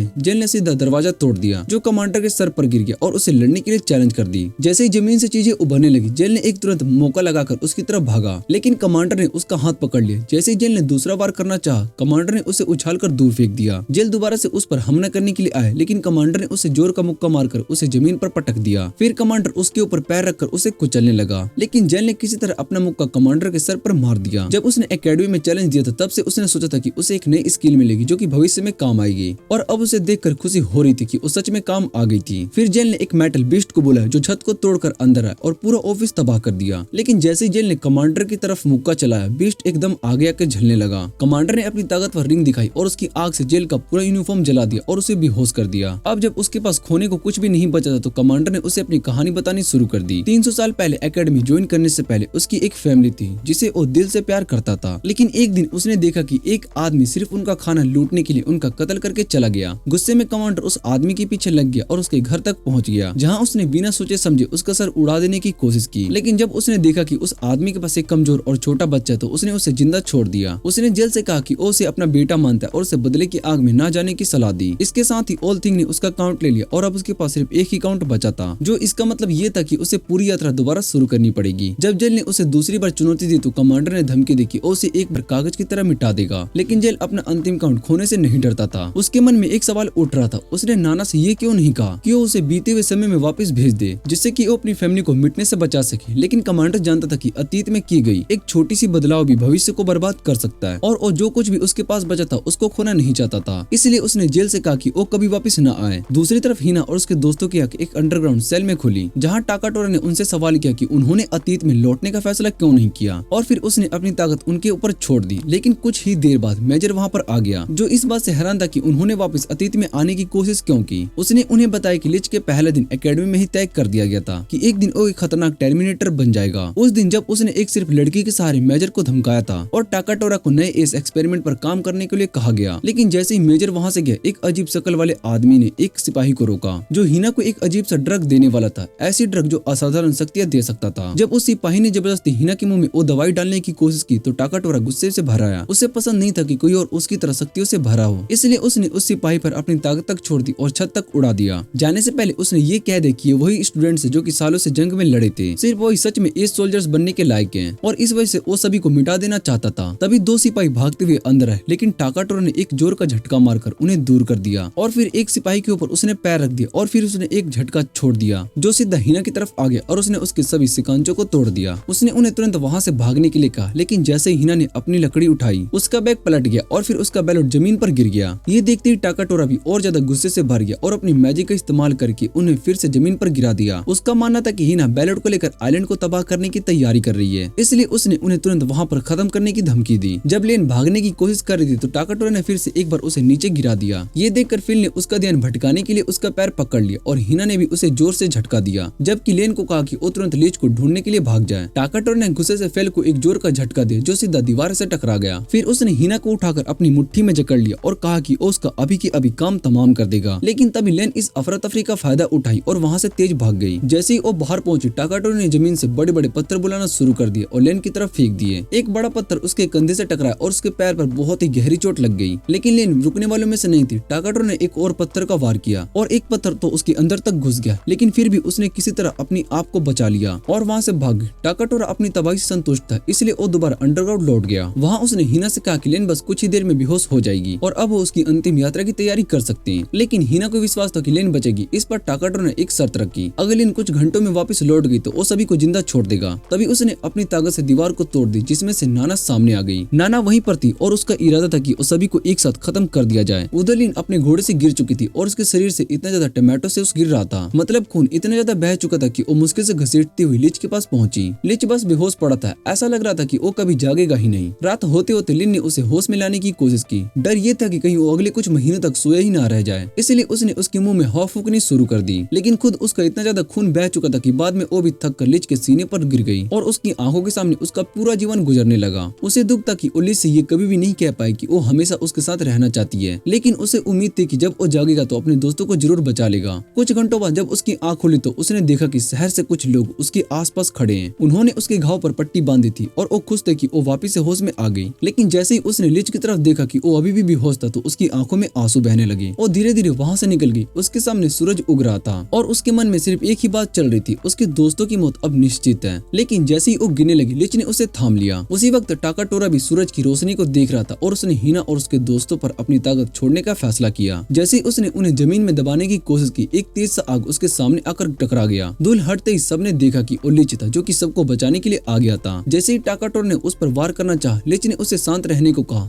थोड़ा आराम से ले भाई। फिर उसने फिर से कहा कि ओलेन का गृह एनाटोमी की तरीके से इलाज करें। सभी के निकलने के बाद लिच ने हिना से माफी मांगी कि वो उसे बचा रहा था। उसने कहा कि जब उसने हिना को पहली बार क्रीपी स्टैकर की तरह देखा तभी से वो उसके साथ रहना चाहता था। ये सुनकर हिना खुशी से झूम उठी। उसने लिच को किस कर लिया और वादा किया कि वो हमेशा उसके साथ रहेगी। उसके मन में एक और सवाल है, बच्चे का प्लान कब करें? लेकिन लिच का ध्यान सिर्फ एक ही जगह था, उसके सामने खड़ी युद्ध से भरी जंग। उसने अपनी तलवार खींच ली और अपना क्लोक झाड़ दिया। टाकाटोरा ने गुस्से में अपनी ताकत का प्रदर्शन किया और पत्थरों की बारिश कर दी। लेकिन लिच ने हर वार को आसानी से टाल दिया और अपनी तलवार से एक भयंकर प्रहार किया। कुछ हाथ पैर मारने के बाद टाकाटोरा जोर से जमीन पर गिर जाता है। लेकिन तभी सोना वहाँ पर पहुंचकर लिच पर गोलियां बरसाने लगती है। लिच भागने की कोशिश कर रहा था, लेकिन टाकाटोरा ने अपनी मैजिक से उसे पकड़ लिया, मजबूर कर दिया कि वो अपनी तलवार से गोलियां रोकने लगे। किस तरह वो दोनों ने मिलकर किए गए हमले से बच गया। लेकिन जैसे ही लिच दूर जाने लगा, टाकाटोरा ने एक बार फिर से उसे अपनी मैजिक से पकड़ लिया। इससे पहले कि सोना अपनी और गोलियां चलाते, लिच ने एक तेजी से तलवार चलाई। गोलियां बीच में से काट दी और हवा में उछल गया। लेकिन टाकाटोरा ने दोबारा से अटैक किया, लेकिन जैसे ही गोलियां उसके पार गई, एक जोर का धमाका हुआ जो लिच को पीछे धकेल दिया। जब लिच जमीन पर गिरा, टाकाटोरा ने एक भयंकर शक्ति उस पर छोड़ दी। सोना ने फिर से उस पर फायर करना शुरू किया, लेकिन लिच ने उसे रोक दिया। इस बार टाकाटोरा ने और भी ज्यादा ताकत लगाई और लिच को नीचे धकेल दिया। सोना ने इस मौके का फायदा उठाया और उस पर गोलियां बरसाने लगी। उसने कहा कि जब वो पहली बार एक एस सोल्जर बनी थी तो उसने सोचा कि वो हमेशा लिच के साथ रहेगी। लेकिन जब लिच ने उन सबको छोड़कर अकेला रहने का फैसला किया तो उसका दिल टूट गया। उसने गुस्से में और तेज गोलियां चलानी शुरू कर दी। टाकाटोरा को लगा कि लिच ही जिम्मेदार था तो सोना एक पागल लड़ने वाली बन गई थी। लेकिन लिच को लगा कि वो सिर्फ उसे एक इंसान ह्यूमन टर्मिनेटर बनाने से बचा रहा था। तभी टाकाटोरा ने एक और भयंकर हमला किया ताकि लिच को हमेशा के लिए मिटा सके। लेकिन इस बार नाना बीच में आ गई और लिच की रक्षा करने लगी। लेकिन टाकाटोरा ने उसको झटके से हटा दिया और एक भयंकर प्रहार उसके ऊपर छोड़ दिया। लेकिन लिच भी पूरा तैयार था। उसने अपनी एस ऑफ डिस्ट्रक्शन वाली पावर को पूरा जगा दिया। तभी एक जोर का धमाका हुआ और धूल के अंदर से जेल निकल कर आता है। जैसे ही टाकाटोरा और सोना ने हमला किया, जेल और लिच ने मिलकर उसका सामना किया। सोना ने जेल पर गोलियां चलाना शुरू की, लेकिन जेल वैसा का वैसा ही खड़ा था, जैसे उस पर कोई असर ही नहीं हो रहा हो। सोना ने और तेज गोलियां चलाई जो कि जेल के कपड़े चिर गए, लेकिन वो तब भी वहीं पर था बिना हिले। ये देखकर सोना और भी बेचैन हो गई। उसने गुस्से में एक राइफल उठाई और जेल पर फायर किया, लेकिन हर गोली उससे चूक गई। घबराहट में उसने एक रिवॉल्वर उठाई और गोली चला दी। जब वो रिलोड कर रही थी तभी जेल ने आगे बढ़कर उसका हाथ पकड़ लिया। जेल ने उसे याद दिलाया कि एकेडमी के दिनों में उसने सोना से कहा था कि वो एक अच्छी इंसान बनी रहे, लेकिन अब उसे देखकर दुख होता क्योंकि अब सिर्फ एक सस्ती टर्मिनेटर की कॉपी बन गई थी। जेल की बातें सुनकर सोना टूट गई और रो पड़ी। टाकाटोरा ने देखा कि अब संख्या उसके विरुद्ध हो गई है, इसलिए उसने जेल पर एक जोर का हमला करने की कोशिश की, लेकिन लिच ने उसके वार को काट दिया। गुस्से में टाकाटोरा ने एक और भयंकर प्रहार किया। लिच ने उसे रोकने की कोशिश की, लेकिन उसकी तलवार हाथ से छूट गई और दूर जा गिरी। लिच ने टाकाटोरा से कहा कि वो वेपन इसलिए खत्म करना चाहता था क्योंकि नीचे की दुनिया भूखमरी और गरीबी से जूझ रही थी। उसने टाकाटोरा से मदद मांगी, लेकिन टाकाटोरा ने किसी की परवाह नहीं की थी। उसने बिना सोचे समझे लिच के चेहरे पर एक जोर का मुक्का मारा, लेकिन लिच भी कहां पीछे रहने वाला था। उसने तुरंत एक जोर जोर का मुक्का वापस झाड़ा। फिर दोनों एक दूसरे पर मुक्का बरसाने लगे। हर मुक्के के साथ उसके दांत हिल गए और आखिरकार दोनों का सर टकरा गया। दोनों एक पल के लिए सांस ली और फिर दोबारा से लड़ने के लिए तैयार हो गए। टाकाटो ने युद्ध के दौरान हजारों नौजवानों दुश्मनों का सफाया किया था जो सिर्फ एक ब्रेन वॉश किए गए सिपाही थे। लेकिन अगर उसे ये डर था कि अगर ये आइलैंड तबाह हो गए तो नीचे की दुनिया के लोग उनके विरुद्ध एक और युद्ध छेड़ देंगे। लेकिन लिच को यकीन था कि नीचे के लोग अपनी जिंदगी के लिए खुद लड़ने में ज्यादा बेहतर रहेंगे। जब टाकाटोरा को समझ में आया कि वो लिच को नहीं रोक सकता तो उसने एक जोर का धमाका उस पर छोड़ दिया और उसे मिटा देने की धमकी दी। लेकिन जैसे उसने दो जोर का ब्लास्ट लिच की तरफ फेंके, लिच ने एक पल में ही उन्हें काट दिया। गुस्से में टाकाटोरा ने एक और शक्तिशाली रोशनी बुलाई, लेकिन जैसे ही उसने उन्हें अनलेस किया, लिच हवा में उड़ गया। टाकाटोरा ने एक महान तूफान लिच की तरफ भेज दिया, लेकिन लिच एक गिरती इमारत के टुकड़े पर पैर रखकर हवा में और तेजी से उड़ने लगा। लेकिन कुछ ही देर में वो एक गहरे अंधकार में गिर गया। टाकाटोरा ने उस तूफान को एक गोला बना दिया और एक ही झटके में उसका सफाया कर दिया। जब लिच होश में आया तो वो एक अजीब सी जगह पर था। चारों तरफ बस खोपड़ी आई थी। जैसे ही उसने हिलने की कोशिश की, एक अजीब सा मास्क उसके सामने आया और उसे टाकाटोरा की आवाज सुनाई दी। टाकाटोरा ने कहा कि अब वो ग्रेविटी पीट के अंतिम किनारे पर था जहाँ कोई भी अभी तक जिंदा नहीं बच सकता। जैसे ही उसने ये सुना और ज्यादा मास्क उसके चारों तरफ आने लगे। ये सभी इस सोल्जर्स थे। उन्होंने लिच से कहा कि वो अपनी जान खत्म कर ले और अपने युद्ध वाले विचारों को भूल जाए। लेकिन लिच ने एक मास्क पर तलवार चले, लेकिन वो तुरंत वापस चिपक कर जुड़ने लगा। जब उसने हर मास्क को तोड़ने की कोशिश की तो वो बहुत ही थक गया, क्योंकि हर मास्क तुरंत वापस से जुड़ जाता था। जब लिच को लगा कि वो सच में फंस गया तो उसने हार मान ली। लेकिन तभी उसने हिना की आवाज सुनाई दी। एक पल के लिए सब कुछ थम गया। जब लिच ने अपनी तलवार उठाई और निकलने का संकल्प लिया, उसने अपनी तलवार में एक चमक भरी रोशनी डाली और हर मास्क को एक एक करके तोड़ने लगा। जब उसने तलवार को खोपड़ी में घुसा डाला तो हर चीज तबाह होने लगी। इसके साथ ही असली दुनिया में टाकाटोरा हिना पर एक जोर का ब्लास्ट छोड़ने वाला था, लेकिन तभी उसकी मैजिक एक अजीब सी रोशनी में चमक उठी और एक जोर का धमाका हुआ। धूल मिट्टी उड़ने लगी और जैसे ही वो शांत हुई, वहाँ लिच खड़ा था। लिच ने टाकाटोरा से कहा कि वो अंत तक लड़ने के लिए तैयार है। उसने एक जोर का ब्लास्ट उसकी तरफ फेंका, लेकिन टाकाटोरा ने उसे रोक दिया और अपनी ताकत से हटा दिया। लिच उसकी तरफ तेज से बढ़ा और एक जोर का मुक्का सीधा उसके माथे पर जड़ा, जो टाकाटोरा को हवा में उछालकर एक दीवार के साथ टकरा गया। जब टाकाटोरा उठकर खड़ा हुआ तो उसने लिच को बताया कि कमांडर के पास 3 बैलेट्स हैं, जबकि मेजर के पास 4 बैलेट्स हैं। उसने हिना को बैलेट्स वापस दे दिया और बिना कुछ कहे वहाँ से चला गया। उसका इरादा था कि वो लिच के युद्ध से दूर रहेगा। कुछ दिन बाद लिच हॉस्पिटल में लिन से मिलने आया। जब लिन की आंखें खुली तब लिच जाने वाला था, लेकिन जैसे ही वो निकला, फेल उसके पीछे तलवार लेकर खड़ा हो गया। उसने पूछा कि लिच को कैसे पता चला कि वो लिन का इलाज कर सकता है जब वो घायल थी। लिच मुस्कुराया और उसने कहा कि उसे फेल के सारे राज मालूम है, लेकिन उसने कभी भी किसी से नहीं कहा, क्योंकि वो जानता था कि फेल सिर्फ लिन का दिल जीतने के लिए सब कर रहा था। उसी समय जब लिच ने हिना से कहा कि अब कहानी एक नए मोड़ पर तैयार है, तो हिना ने एक नया ट्विस्ट लाने का फैसला किया। लेकिन हमारे हीरो का तो बस हो गया। वो तुरंत पीछे हटेगा और एक पेड़ के पास जाकर अटक गया। लेकिन हिना भी जिद पर थी। उसने कहा कि वो उसे दूर नहीं जाने देगी। जंगल के बीच लिच ने सबको बताया कि वो दुनिया को तबाह करने में अपने इरादे से पीछे हट रहा है। लेकिन उसका मानना था कि सभी लोग बैलेंस की शक्ति पर निर्भर रहना पसंद करेंगे, क्योंकि ऑल थिंग अब इतना ज्यादा शक्तिशाली हो चुका था कि अब इसे नियंत्रण करना मुश्किल हो गया था। उसने सोचा कि अगर कोई भी एबेस में नहीं गिरा तो ये दुनिया और ज्यादा बेहतर बन सकती है। इसलिए उसने मेजर का सफाई करने का फैसला किया ताकि सबके लिए एक नया शहर बन सके। जैसे ही उसने ये कहा, सोना आसमान से आकर टपक गई। उसने कहा कि वो भी इस जंग में शामिल होना चाहती है, पर सभी गाड़ी में एक नए आइलैंड के हिस्से की तरफ निकल पड़े। सफर के दौरान हिना ने लिच से वादा किया कि वो हमेशा उसके साथ रहेगी। उसने कहा कि जब से उसकी माँ ने उसको बैलेट दिया था तभी से वो लिच की तलाश में थी और वो कभी उसका साथ नहीं छोड़ेगी। लिच ने भी वादा किया कि वो हमेशा उसकी रक्षा करेगा। हिना ने उसे जोर से गले लगा लिया और कहा, मैं हमेशा तुम पर भरोसा करूंगी। और बस भाई, कहानी यहीं पर एंड हो जाती है। अगर आपको ये वीडियो अच्छी लगी तो वीडियो को लाइक करके चैनल को सब्सक्राइब जरूर कर लेना। तो मिलते हैं अगली वीडियो में।